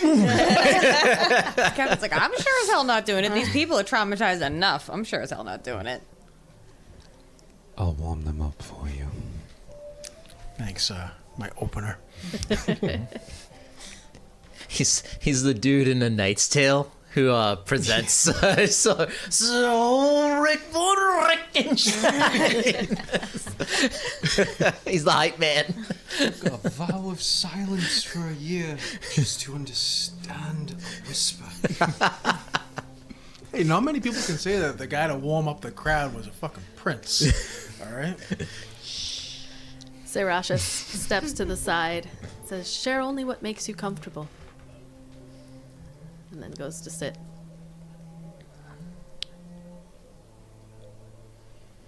I was not a keeper like some of you, but I do understand sometimes things that are bigger than we are have secrets. Secrets can sometimes protect and other times hurt. A long time ago,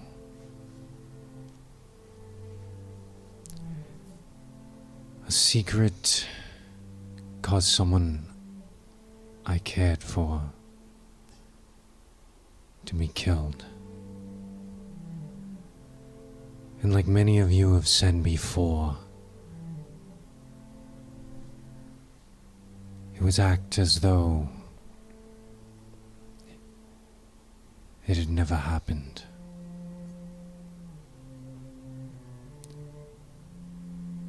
So what I'm saying to all of you is sometimes truth will have a price. Sometimes secrets not only get people killed, but those secrets will continue to hurt long after they're gone.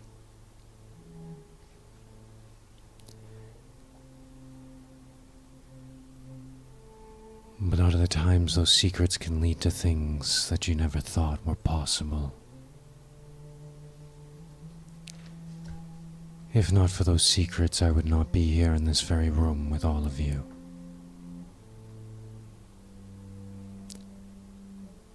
Having said that, I have to agree with all of you that secrets shouldn't be used in order to keep people in the dark.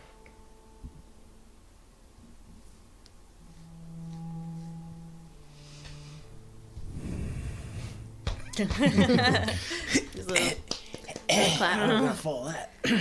Kai, as you finish speaking, you see Xurukk has approached from behind. He's got his drink in his hand. He's still a towering figure behind everybody else, not sitting down, and just is watching from behind.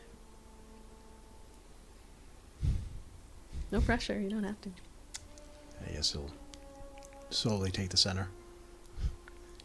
All eyes. You want to say anything?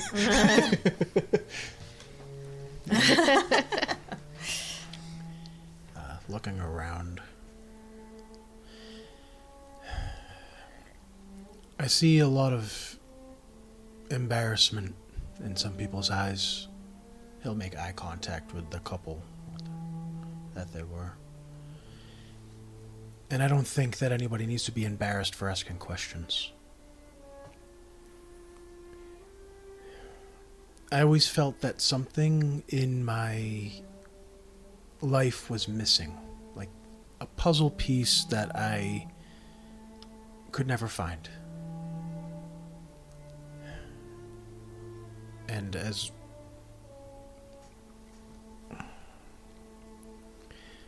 someone within the Keepers helped me, Master Andrax. Does anybody seem to know?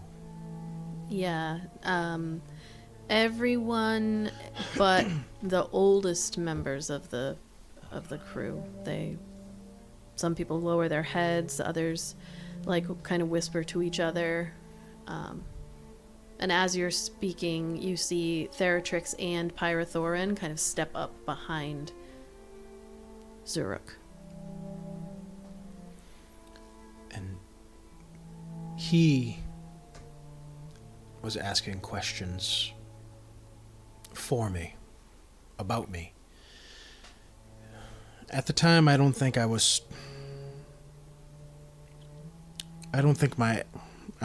eyes were open enough to ask questions myself.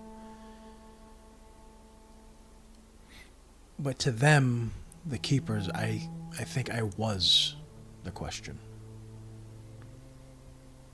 And after I left, me and my new friends,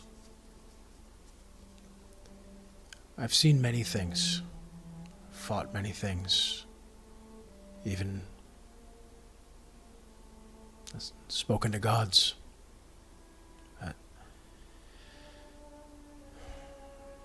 I like to think that my eyes are open now. And although I don't know where the future leads, I hope that we all forge a path. Much like the magma coursing through these walls, through this heart. I hope to find whatever that destiny, whatever that end is, with all of you. Thank you. All these little claps. As you step away, Xurukk, it looks at you. He's got like that kind of signature smile that reminds you a lot of Zix, actually. Oh. There's that little ping of just the kind of... It's like a... Was he an orc or was he half orc? I can't remember. He was half goblin, half elf. Oh yeah, he was Yeah. a weird thing. Sorry. No, I mean no racism, right? It's just a weird He's combination. a fucking weirdo. Well, I mean, half elf, half goblin. That's Yeah. So... what I'm trying to say is the elf was fucking slumming it. Racist. That's not racist as shit. So the smile on his face also for Eldon. There's a ping of Zix, and then there's also this feeling of like a proud dad, because he's clearly older than you, and it's a feeling that you only let yourself have for a fleeting moment, because you don't easily recall your own father smiling at you like this. But Xurukk just raises his cup and then turns around. He's like, "Oh shit, Pyrothorns!" Slaps his side there. I told you to stop fucking doing that. Heads back over to the table. Saying about how your kid was like,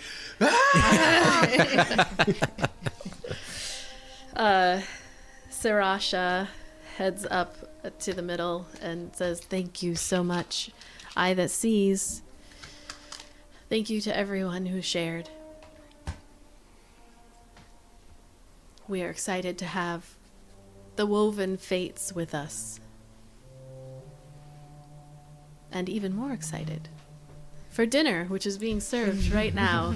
So please." And everybody gets up and starts. "Be our guest, be our guest."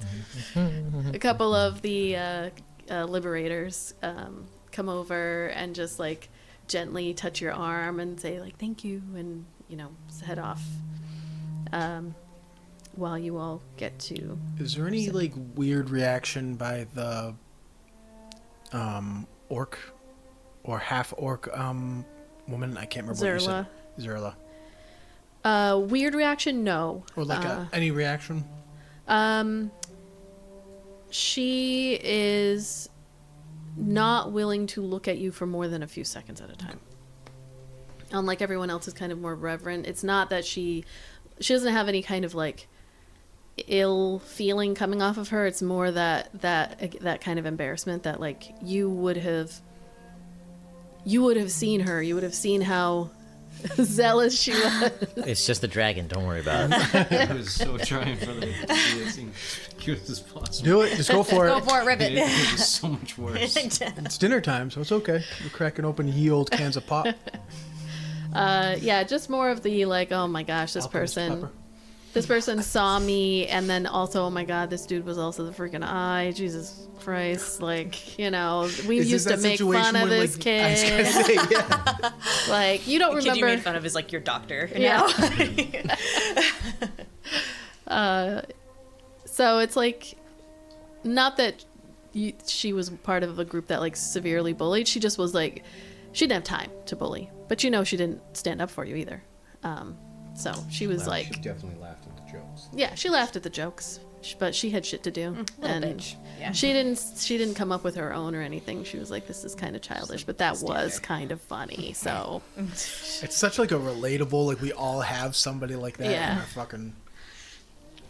it's like, yeah, it is a little lame that he's got those scales on the side of his head. Was he trying to be a drake? He doesn't even have a freaking drake. Okay. Something that I had totally forgotten because everybody was talking about their appearance. Something that you guys would have noticed about the scales is they actually are a different color. They're not that like greenish brown anymore that they were. They'd be like almost like a darkish red. And I didn't do it. I forgot this whole time. But whenever Eldon summons Theratrix, if he is in it, like whichever, like his base color is black, but the reflection of his scales would be whatever color, like blue for lightning. So like if I summon him in a different element, then that reflects the color that he is. Eldon's like mohawk head scale things. Mm-hmm. I should have said that like fucking 8 sessions ago. So you all, your tattoo is not overly complex. It's a bunch of, it's a constellation. So it doesn't take too long, and the artist is also like, wow, this actually is taking very well. Oh, good. I really enjoy working with this canvas. Oh, thank you. You both are able to. Eldon's gonna come in and be like, "Excuse me? Oh, the heart that sees. I'm so sorry."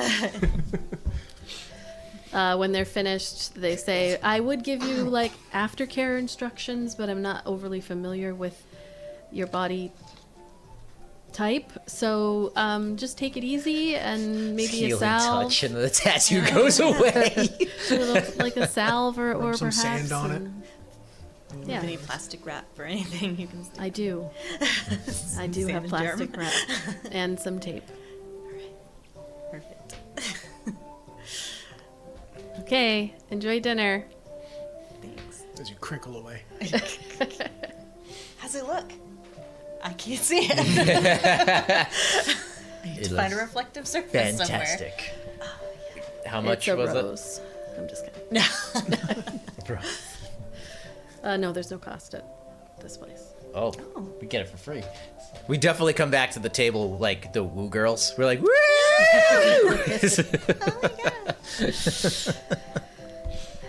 And when you do, they're serving you a heaping plate of grilled meats, roasted root vegetables, and spiced gravy.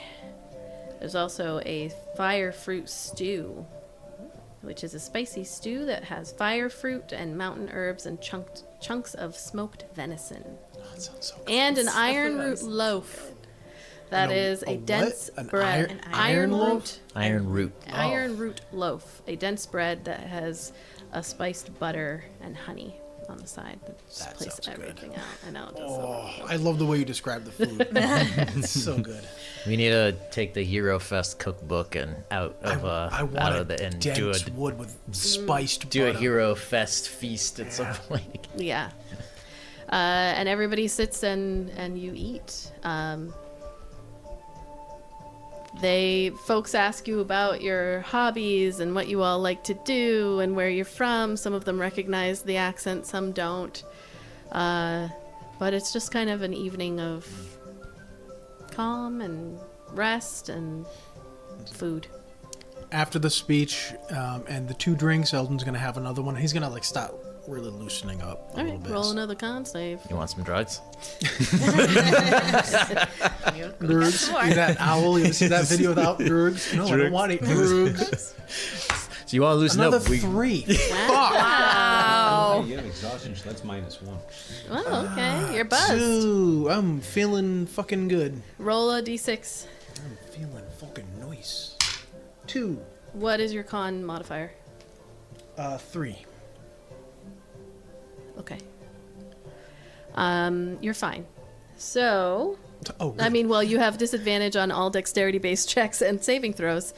not so fine. But you have advantage on all strength-based checks and saving throws. So, You're feeling no pain. yeah, you're good. Fight people. Anybody else drinking? Say, what's the fist fight? Yeah. I'm just gonna have one more Even though drink. Dex is All right, like in yeah. my eyes. Con save. Anybody who's drinking, go ahead and make those con saves. For poison. Ooh, Oh, 22. shit. Look at you get? you. 22. Oh, okay, you're fine. Natural 20 for a 26. Wow, all right. 21. yeah. Okay. 19. Am I the only one that's getting guys? You guys are draining The it. stress. I'm gonna right? be Legolas by the end of this. He didn't eat the whole time as we were coming up the mountain. Yeah, his That's what stomach it was bothering him a lot. Yeah. Now he just ain't slushing down booze. Yeah, Frost so Fang brew, you're whatever it buzzed. is. You're feeling This good. is actually pretty fun, guys. This is pretty cool. Now you're eating like the Flintstones. Just got like a giant chicken leg or what, pork leg, whatever it is. You're just like. You see a couple people who are whispering as Eldon continues to drink, and they can see like the rosiness in the cheeks and all of the little telltale signs of somebody who maybe is getting buzzed. He's laughing at all the jokes. Yeah. I said he was starting to loosen up, so I guess that really Yeah, works. start laughing. Xurukk is telling you jokes, and they're hilarious. Everything. You Oh say. no, he's sitting there like. Just like the SpongeBob laugh, like. That's his drunk laugh. I couldn't make that noise if you put a gun in my head. I'm ready. Kethra and Iolite are like, We're gonna roll for ick. Roll for it. Okay, great. He's usually more of like a Squidward. Right, but when he drinks, he's a SpongeBob. you've seen worse. No, SpongeBob. 13 for ick. 13. Is there a Nick. modifier for ick? 13's like, that laugh would be She better. likes him a lot, so it's when you're like, okay, I that didn't laugh. love that, but It's like, okay. that might be a deal breaker. no. If you ever make that Yeah. noise again, it I think may it's the first time she's been a little like. He's like, oh, I don't like that part. He Ooh, don't did do not make again. that noise. That was all him. It's canon. It's canon. He made that noise. Yes, he did. You inspired it. Yes, and I mean, you're riding a tattoo high. You know that. Oh, that yeah. Good. I feel fucking good at feeling after getting a tattoo. you see, while all this is happening, actually Sirasha, the Yuan-Ti storyteller, comes over to the group, and you see Xurukk kind of makes eye contact with her really quickly, and then like slaps you on the shoulder and says, "I'm gonna go get a drink. Sirasha, come sit." And she nods and smiles at all of you, and then sits down. She has dark hair that is tied in a very, very tight bun.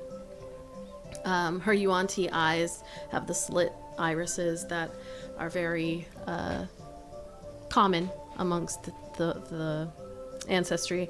She has kind of a unique, almost like human-like appearance, but then there are definitely scales that are integrated into her entire body, like down her arms and possibly along the sides of her legs. You wouldn't be able to see, but just assuming, definitely on her shoulders. She's very simply dressed, but she sits down at the table with all of you and takes some of the tea and just kind of listens in on the conversations that you all are having for a little bit. Before leaning over to you, Kai, and saying, "I very much appreciate that you stood up and spoke.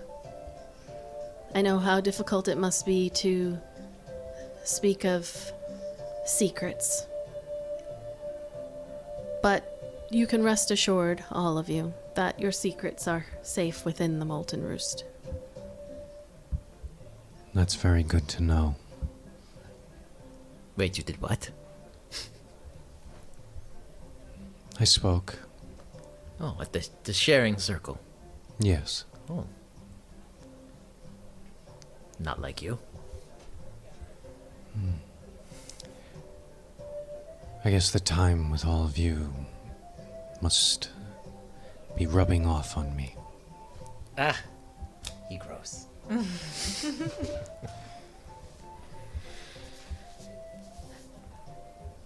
You can be yourselves here. I am quite familiar with all of the research. Xurukk wanted me to let you all know that while we have been looking into you, the Keepers have as well. Truly, anything that the Keepers find, we're privy to. And they have a lot of interest in Eldon, his whereabouts, who he's been traveling with. You should be prepared. You should be prepared for what lies ahead. We're not the only ones you'll need to speak to. You need to make a choice. And though your eyes may be open, I don't believe that the eye has opened. Not fully. Because you need to understand what you're committing to. And the impact that it will have on those who are traveling with you.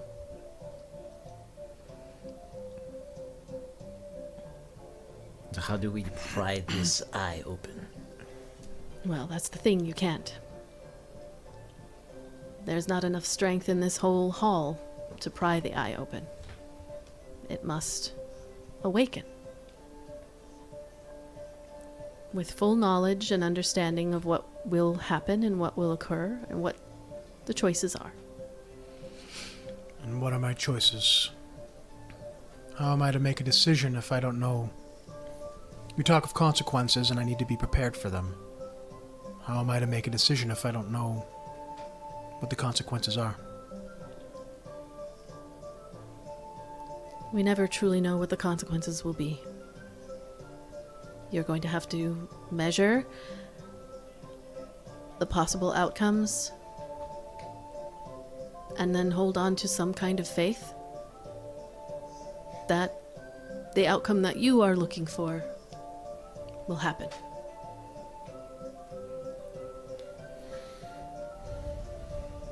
More mysteries, Jesus. Sometimes just wanting to know that there is an answer is more than enough to get you going. Believe me, I know. I'll have to discuss my options of destiny with the Xurukk then. There is no rush. You're welcome here for as long as you need. I will also say,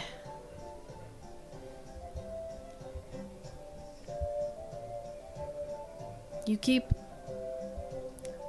interesting company. Again, she's looking at Kai.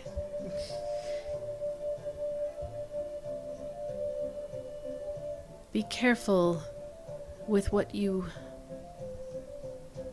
bring with you. You're a very important person, Kai. As is Eldon. Yes. Everyone's important in their own way. In their own way. Not everyone has the population of an entire country that will fall behind them should they snap their fingers. That may be true, but that person would have to be alive in order to snap those fingers. Or at least half alive.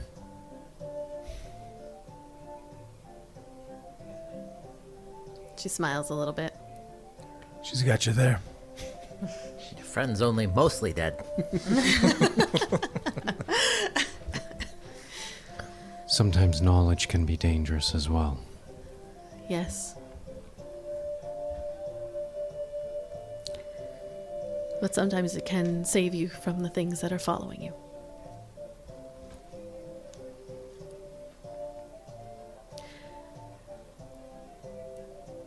All right. I hope you enjoy your meal. I'm happy to speak to anyone who would like. As I said, I'm very familiar with various topics of lore, family histories, and I'd be happy to speak one-on-one or in a group if you're all comfortable with each other.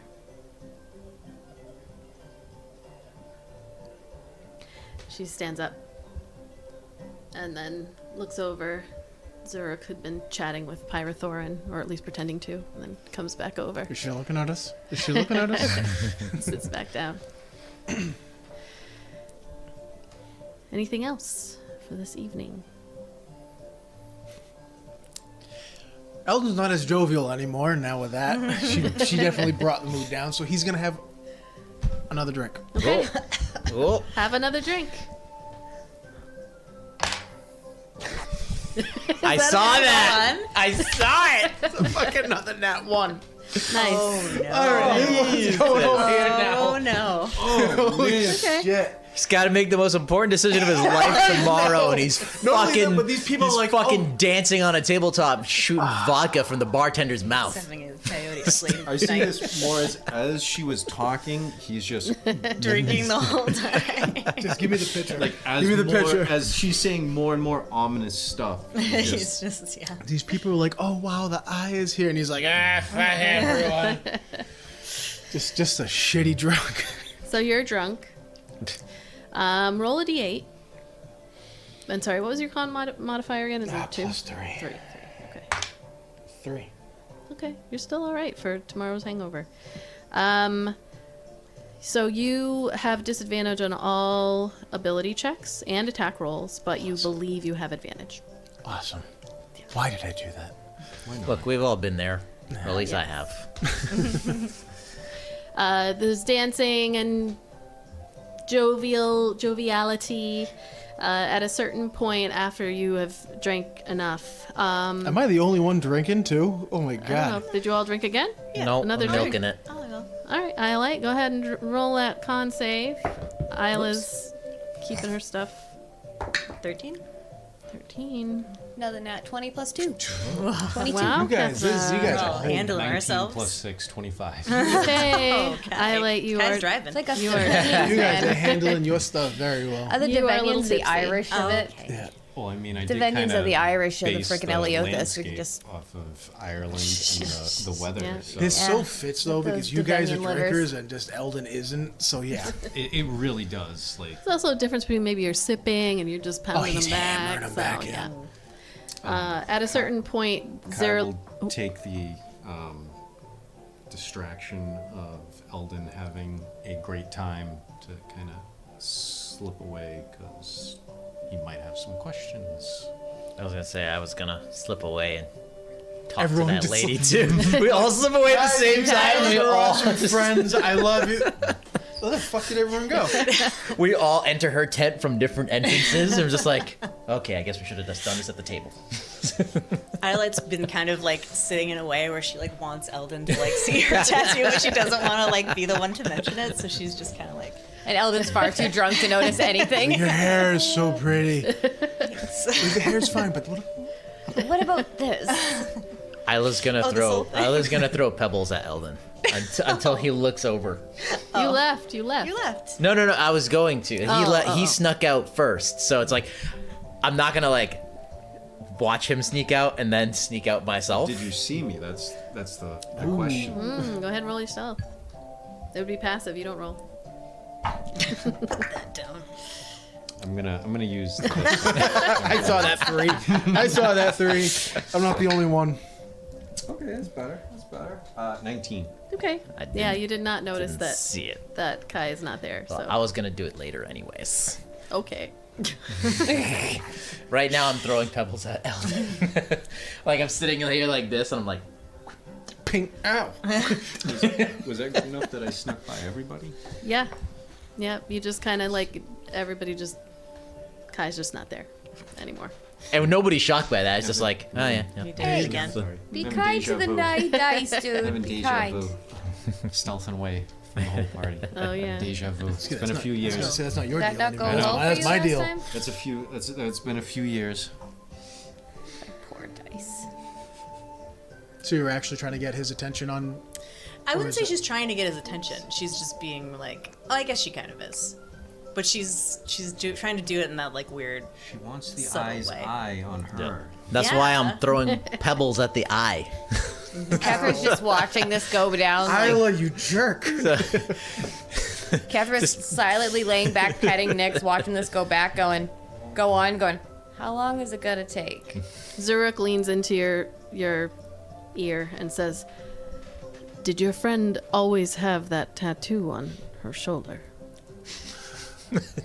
I recognize. I recognize my So I'm pal's work. I'm officially drunk, right? Like You're that's drunk, the term. You think She's talking tipsy. about Ayla's Oh tattoo. yeah, she's always had that one. Oh, Actually, I was gonna say, like, she doesn't have anything on her chest right now. Oh, yeah, she doesn't have that tattoo anymore, but I like Into an arrow. it moves. It's just an arrow no going life. back and forth. It's just it can do that. It's like, oh, Iolite, you got what is it? It's a tattoo? What? Oh, this? This whole thing? This whole thing? Yeah, what is it? Yeah. It's Can I a. actually see it, or is it covered in something? Oh, she's got it uncovered right now. Oh, She I thought kinda it had had like it, like- wrapped on it or something. No. I think she's thinking. Oh, what Doesn't is care it? about What? that, His doesn't care. eyes are a little blurry. I don't know. Get closer and look closer. Maybe you can figure He's it gonna out. like no dex check, I hope, but he's gonna like slide into that next chair. Sorry. Do a dex check to see if you slide onto her lap. I almost slid on his.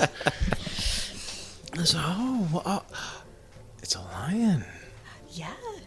I think he needs to roll to see if he actually can tell it's a lie. Constellations don't always look like. Oh, it's a constellation. Yeah, I was gonna Yeah, say, it's like a blob. I'm so sorry. All right, let's start over. Oh, What the hell is what is that? it? What?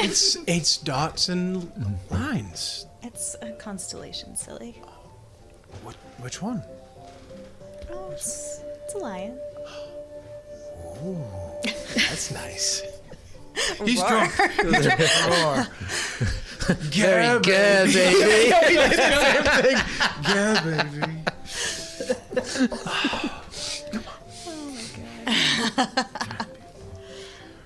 Oh, that's really nice. Why'd you choose the lion? Well, for Crayon. That's right. That's right. You gotta take another sip. You still miss him, huh? Of course. Yeah.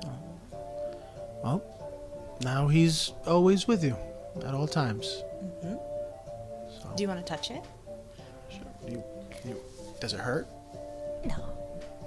I like She's tipsy. She's not feeling I anything. like She's the fact fine. that, like, she does it really. She's like, I'm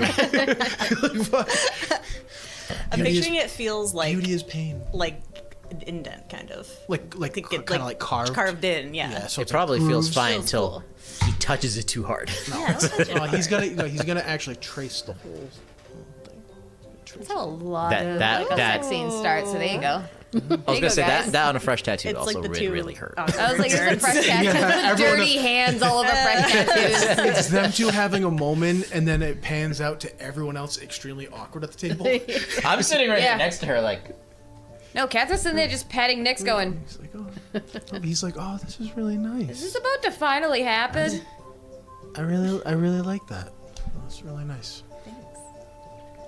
Maybe you should get a tattoo. they're free. Maybe you want. He like pauses. Not that drunk, are you? No. I don't. What would I get? I don't know. I don't know. She'll kind of like pull her shirt back up and kind of like lean into him. Oh, what do you think? I don't know. I mean, maybe a dragon. That's a little on the nose. She'll boop his nose. Oh, I regret this decision. And Catherine's going, hey, Ayla, you want to go do something else for a minute? Let's go. Fucking elsewhere in here. It's like, I'm going. Do you want to come with me? I Come. feel like I'm blushing, And dude. she's like, Ayla, let's go. She's looking at you like, I had one beer and I feel We like my both face is bright red. get up and just. Ugh. You made it. You facilitated. I it. know, You're but then grossed out. it was just like, yeah, this is a bad idea. I was like, I gave Ayla the ick somehow. You gave Ayla the ick. Just, She was just being. Nix wants to go fuck There's with plenty of Theratrix bread a little for bit. next. So let's go mess around, fuck with Theratrix a little bit. So let's go do that because this is real uncomfortable. Watch out for the dragon. He's right. There's two now, but okay. He's the big one. Can't really miss him, but thanks for the warning, Eldon. Appreciate that. Holy shit. Kethra goes, holy shit, as she walks away. I don't drink a lot. I'm sorry. This is the new me. I did tell Xurukk you drink all you love to drink, so Yeah, maybe this it's my fault. This is on you. This is all on sorry. you. I blame you. Zerla comes over. Just smacking his lip. Just, He's got the dry mouth. We were trying to get, Frick Kethra again. was trying to give you guys like a few minutes like alone, and Eldon. That's why I got Shit up and ick. Yeah, and I was like, she was kind of like ick, but also you guys can just have a few minutes because you both a little messed up. Enjoy. Yeah, she's a little tipsy, that's all. But that's all right. Have joy. No one's gonna, you guys aren't gonna judge, but Is there a jewelry vendor nearby? I mean, Someone they have makes stuff. Yeah, they have stuff around. lava rings or some shit down here or whatever. We'll go to the cart. I gave up one of my rings to that dragon shrine. I gotta replace it. go buy some tchotchkes and shit. The bobbleheads. I'm sorry that I'm being very embarrassing right now. There's a lot on my mind, but I'm really happy that everyone is here with me. I'm really happy that you're here with me. There's nowhere else I'd rather be. He's gonna reach out very softly, very slowly. He's gonna like just pick the sleeve back up where the tattoo was, and he's just gonna like just play with it, like trace it like he was. Yeah. Not like a little kid or anything like that, but he just wants to touch you. I know that sounds creepy as hell, but it meant. There's no good way to say it in words. I just want to touch you. No, it's just, he's trying to do like a sweet, like, he doesn't know what else to do. He's extremely inexperienced in this. Her too. She just blushes a little bit. Kethra's still within a mile, so you're gonna hear in your little head go, "Kiss the boy." Now? At some point, Jesus. Do you Can want he consent right now? Can either of you? Yeah, I can. do you want to do something crazy? What? I wish I could listen in on Kethra this hears ride. shit. You She's like, what? would hear like, What? no. Shit, what? Do you want to go dance with me? I know we've danced before. And I know I'm kind of woo right now. But let's go. Okay. And it's not a dance where he's trying to be slick or suave. He's not obviously trying to be goofy either, but it's just that good time, good feeling, Yep. There's a lot of people dancing. He's trying to like cut loose a little bit. He's got to blow off this fucking tension. Otherwise, he's going to just jump off the nearest cliff. You start having like people are clapping and there's dancing going on with the music. Guys start doing that spin from Titanic. No, Eldon will slip and go flying into a pool of lava. Or puke right now. Yeah. Or puke. Or puke. He's not at that point yet. Doing She the- said I was fine. Doing the Lindy Well, Hop. you are until you start spinning. Not true. That does change things. Kai, you slipped off, and Sarasha is she's over near the or at the circle of song or tales, and sees you coming a mile away and just was waiting. Do you have a moment? Yes, of course I do. Is there someplace we can speak in private? You can come to my office. She leads you into one of the side rooms, magma cave rooms, closes the door.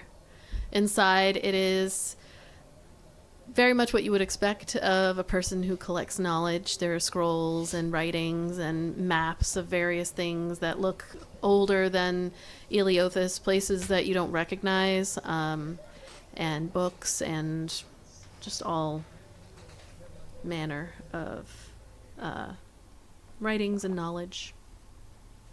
She beckons for you to sit in a little side space where there are 2 chairs, like set up almost like a cozy therapist office. I was almost thinking like, those palm reader booths where it's 2 little chairs with a little table in between. Mm-hmm. So, you know who I am. I do. Does that surprise you?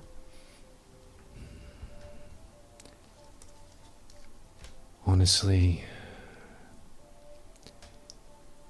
I knew it was a matter of time before people would start figuring it out. I just thought it would take a little while longer. Well, it is easier when everyone thinks that you're dead. You can slip in to crowds more easily that way. I would imagine. Anyway, yeah. I've never been dead myself. I do have to warn you. Having that knowledge that Malachi Morningstar is not dead is very dangerous. I would imagine it would be. I do have to warn you. The more people know you're alive than you think. Most of the knowledge that I'm able to obtain is secondhand, in that I have little eyes and ears in the Keeper's ranks. I was warned that if word were to get back to Davenia, those who know my secret will not be long for this plane. I think those of us who know took that as an unspoken understanding. Your secret is safe here. We're not interested in getting into political rivalries with royal families. We have a much bigger task at hand. As do I. You spoke of having knowledge of families. Yes? Not too long ago, while on Yamari Island, I happened to come across a book from Kalian Empire. Wanted to see what the rest of the world had to say about my family. Wasn't much. Wouldn't expect it from that far away, but we're a little closer to home. But perhaps you might be able to fill in some gaps. And he'll reach into his jacket to pull out the book and point to the word whore written in next to his mother. I'm sure you can assume whatever this is referring to is not common knowledge where I'm from. No. Common amongst certain people, but not the mass population. It's not freely given. Correct. I know that Master Caliph has been very interested in the royal families of Medea and Davenia. He's learned quite a bit in his time, and this book is a little bit older. I don't know that he plans on publishing an updated version, since, as you said, some secrets. While these are rumors, at best, that are written down, anything further than that would cast some eyes southward onto the Keepers. And they're supposed to be neutral, so I hear. But yes, he's learned a bit about your mother, rumors of stealing away at night to meet up with someone. There are no vampires in Devenia, as you know. Of course. And yet, Rebecca Morningstar seemed to have fallen in love with one.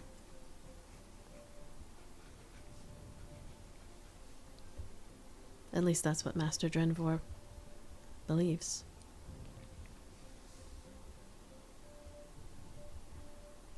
Stole away at night for quite some time. It would have been a scandal anyway, because, of course, she was to be the next queen. And she was not stealing away with Michael.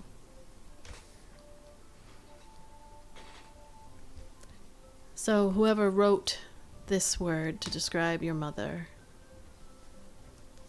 must have seen something. And it must have made them angry. So you're saying someone close? Possibly. I don't recognize any handwriting. I wouldn't know any royal family or anyone who had worked in the castle. But So you're saying this keeper might have more information? possibly. But I'm privy to most of what he has. Like I said, I've got people in and out.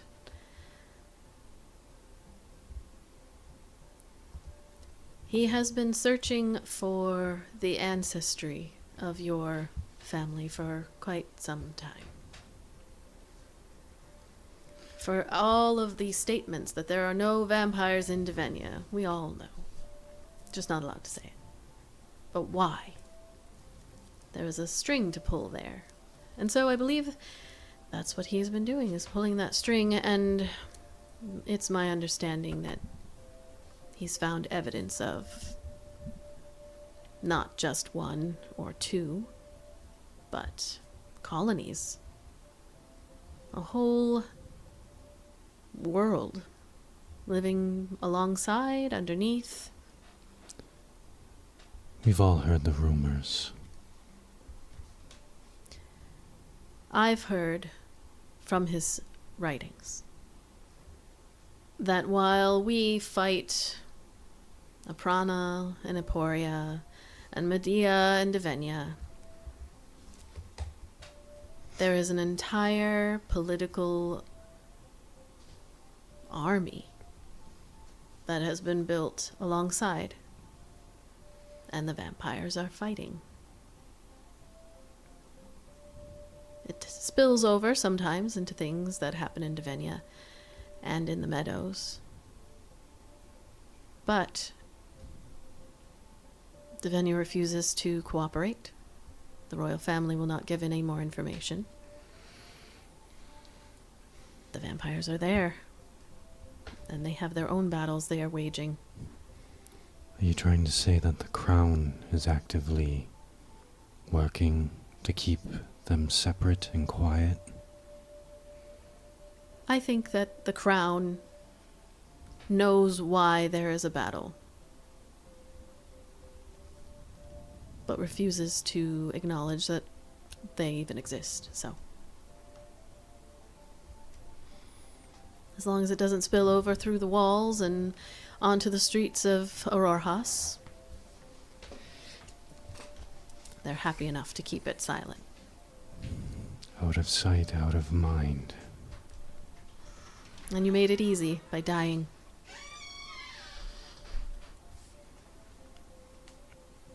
But you are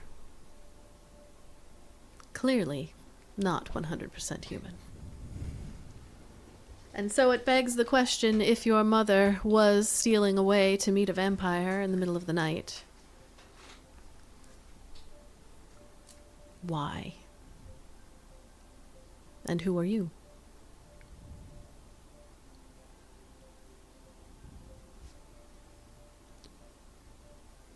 From what I was told,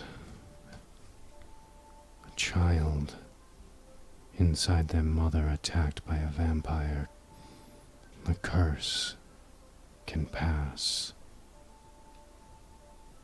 What are you trying to tell me? That there might be another way for someone to have my condition.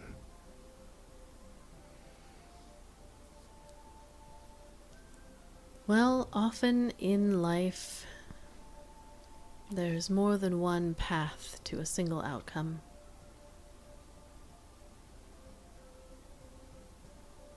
There has to be balance of some kind. You were told of the way in which this occurs through violence.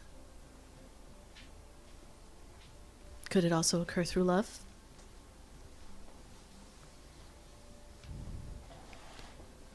Does the violence give you comfort that love would not?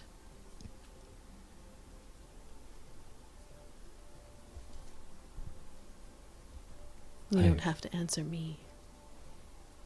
I've tried to research as much as I can, but of course,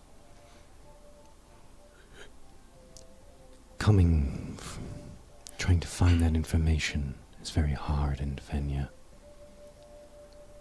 I would imagine so. From what I know, I've never even heard of another of my kind. But if what you're saying is true,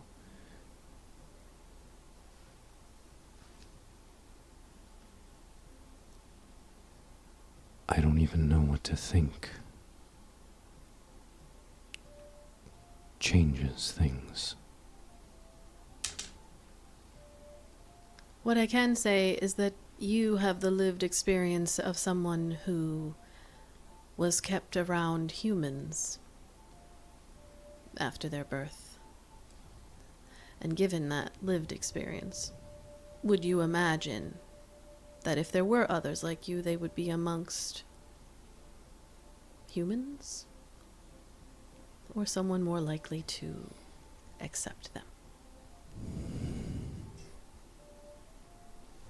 One side is saying that the other side doesn't even exist. So any additional information would be unlikely. And I am proof that that is a lie. You're proof that that is a lie. And you may be proof that sometimes connections can be made outside of sword slashes and spells to destroy.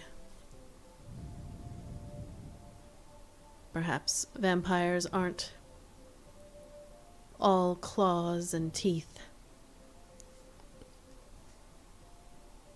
I've had reason to believe that as of late.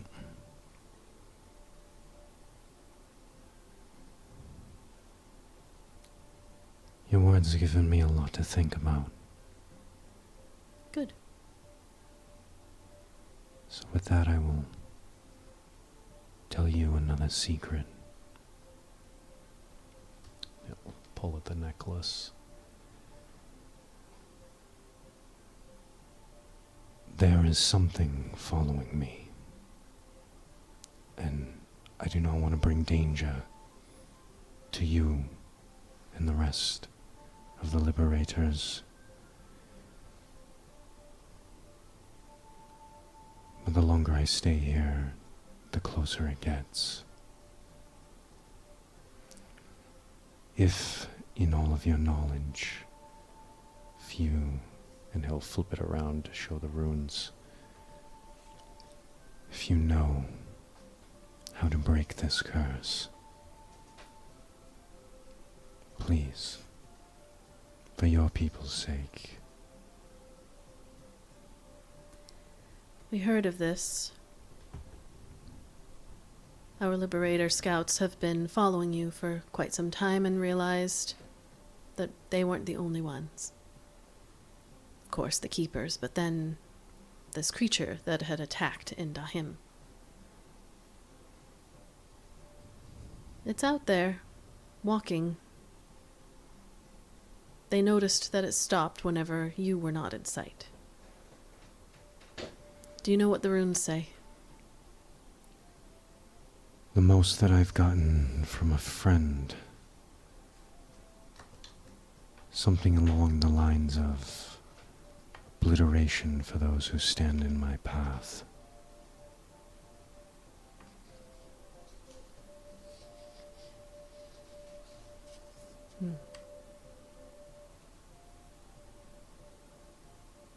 I cannot read it, as it appears to be some script I do not recognize, and I am very learned in most runes. From what I told, it's very old. And apparently doesn't work through planes. So it's bound to this plane. And it follows you. What do you think it wants? I would assume the necklace. But part of the curse is if I try to take it off, I will turn inside out. That sounds unpleasant. From what I've seen, very much so. Where did you come across this? How did you obtain it? Did you rip it off the flesh of another person, and that's how you know they get turned inside out? In Dahim, there was a traveler. We came across the sea from Yamari Island. They had this necklace. Told us that a monster was chasing him for it. Outside of a tavern, some young boy, petty street thief, took it off them and immediately turned previous wearer inside out. But then the creature appeared, turning anyone it touched inside out. Eldon stopped the boy in order to keep him from that horrible fate. And I tried to lure the monster out of the city. So I picked it up. I see. And so you picked it up. We heard about the boy that Eldon shot. Must have been very hard for him. He made a choice. As did you. Chose one life for many. And I made the same. Unfortunately for you, it seems your choice has potentially led to the deaths of far more. There have been some soldiers of the Adar who have tried to stop the creature. Once it turned into the woods, they stopped. Let it go. So I would ask you, you've seen that it turns you inside out. You claim that if you get in its way, it will destroy you. Others have had it and have run.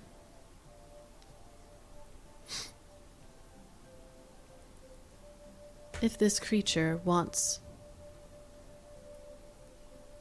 something back and you have it, it's not yours. Running away from it truly just means that it will follow you. And if it's not yours, can you blame it? So what you're saying is I need to stop running and accept what will happen. What I'm saying is sometimes you have to think about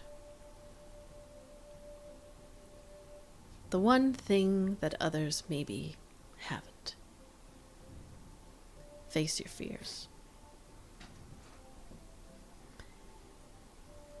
And be willing to make a sacrifice. Truly. You described that Eldon made a choice, but that sacrifice was not his to make. You took the necklace, and that was a choice. But were you truly sacrificing anything?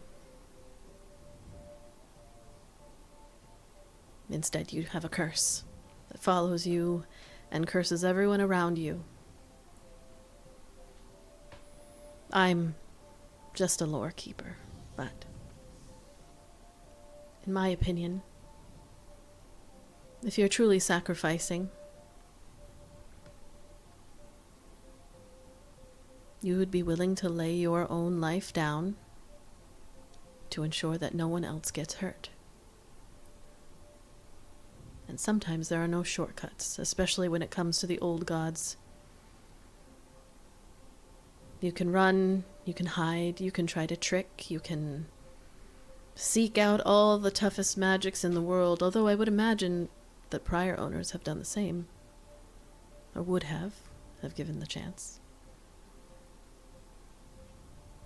So if you are all truly woven fates, truly strong, truly care for each other, it seems to me that carrying around sudden death around your neck, putting those you love at risk, it's a tough sacrifice, but you're the only one who can do it.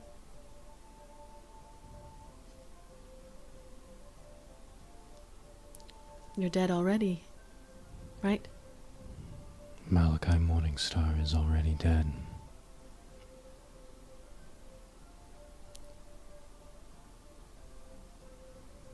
I guess Kai needs to stop running from his destiny and accept it. I don't know if it's the answer. I've only just met you, and I do not envy what you have around your neck, but at least from where I'm sitting, if you're saying it is a monster that chases you and kills anything that gets in the way, then you do have a choice to make. Because the further you run, well, now we're all at risk in this cavern, as you just admitted. And is that who you truly want to be? I think you're right. I'm sorry if it's not the answer you wanted, but Answers very rarely are the ones you want. that's true. Usually they're just what you need to hear. I'm not in the habit of doing that. So what will you do? Something impulsive. And he gets up and walks out. Camera pans on Sriracha, who's just like I wish. takes a little shot of whatever she has in the room and is like, and then starts writing some notes in a notebook on the side. This motherfucker. Dear diary, I may have just killed a boy. Kai will come back out into the open, see these two dancing, smiling, glowing. Ayla probably with like a nail file. She's like, Yeah, Look at that. Kethra with Nyx over by the dragon, and he's gonna just slip out the side. He's gonna go outside. Okay. Go ahead and Slippery. You gonna do some crazy fuckery, aren't you? Slippery little guy. Yeah, he's gonna do some fuckery. go ahead and make a stealth check. I can feel it vibrating off of him. Yeah. He's got that look in his eye. 17. Okay. I hate That's being enough. right and I hate being his wife. That's enough for the rest of you to not see. As you all dance and enjoy the festivities around. You know, I'm gonna make a roll real quick. Okay. Uh-oh. What's she, Oh, she's adding dice. What's she doing? She grabbing more dice.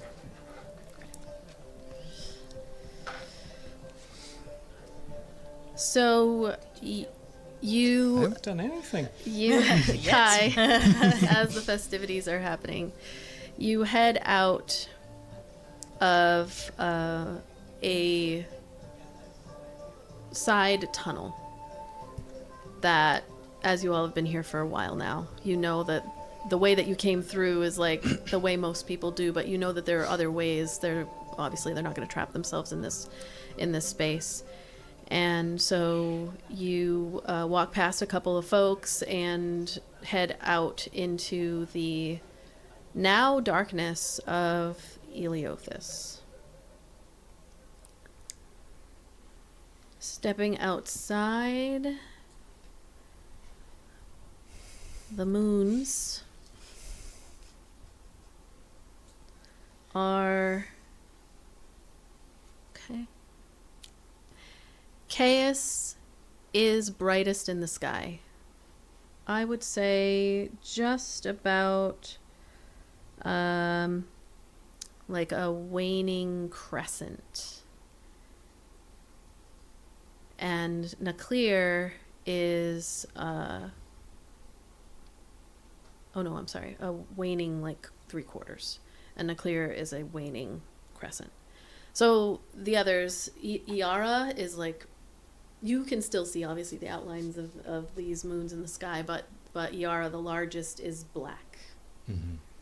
And the twins are also equally shaded, dark. Yara was the one, The big white. but she was the one that I have the tea set from. Yep.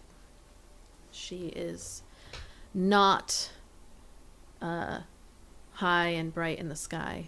Chaos, known for balance and justice, is taking up most of the space, and a little sliver of Naclear, known for benevolence and innocence and naivete and all of those.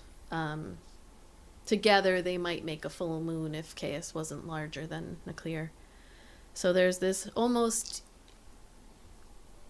in this moment we would say, eerie hue of oranges across the mountains. You still have far to go up the mountain. You're not at the peak or anything, but you do look out and see the rolling hills. Off to the north are mountain range you can't see beyond, but to the south you can see greenery and the hills, and you also know as you stare out that direction, even though you can't see it, the creature is headed towards you. It's like staring into the darkness. Every time you see like a few birds fly off into the sky, there's a thought of like, is that it? But it would be impossible to tell. And as you sit there watching, what is it that you would like to do? So he's going to think for a moment. He's going to look up, look to the moons. Think for a moment.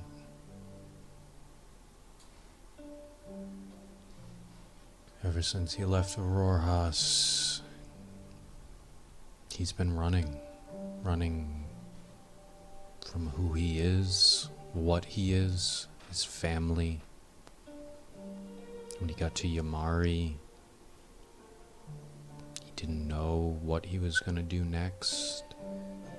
And the visions the Raven Queen has sent him, he hasn't tried to dive any deeper into. He's pretty much just been avoiding anything other than the violence, thinking that that is part of who he is, what he is. He'll stand up. He'll summon Bloodletter's shadow, stick it into the ground so that it stands freely, take his jacket and kind of like hang it, take his shirt so it's just the necklace, look around, make sure that he's far enough away from everyone.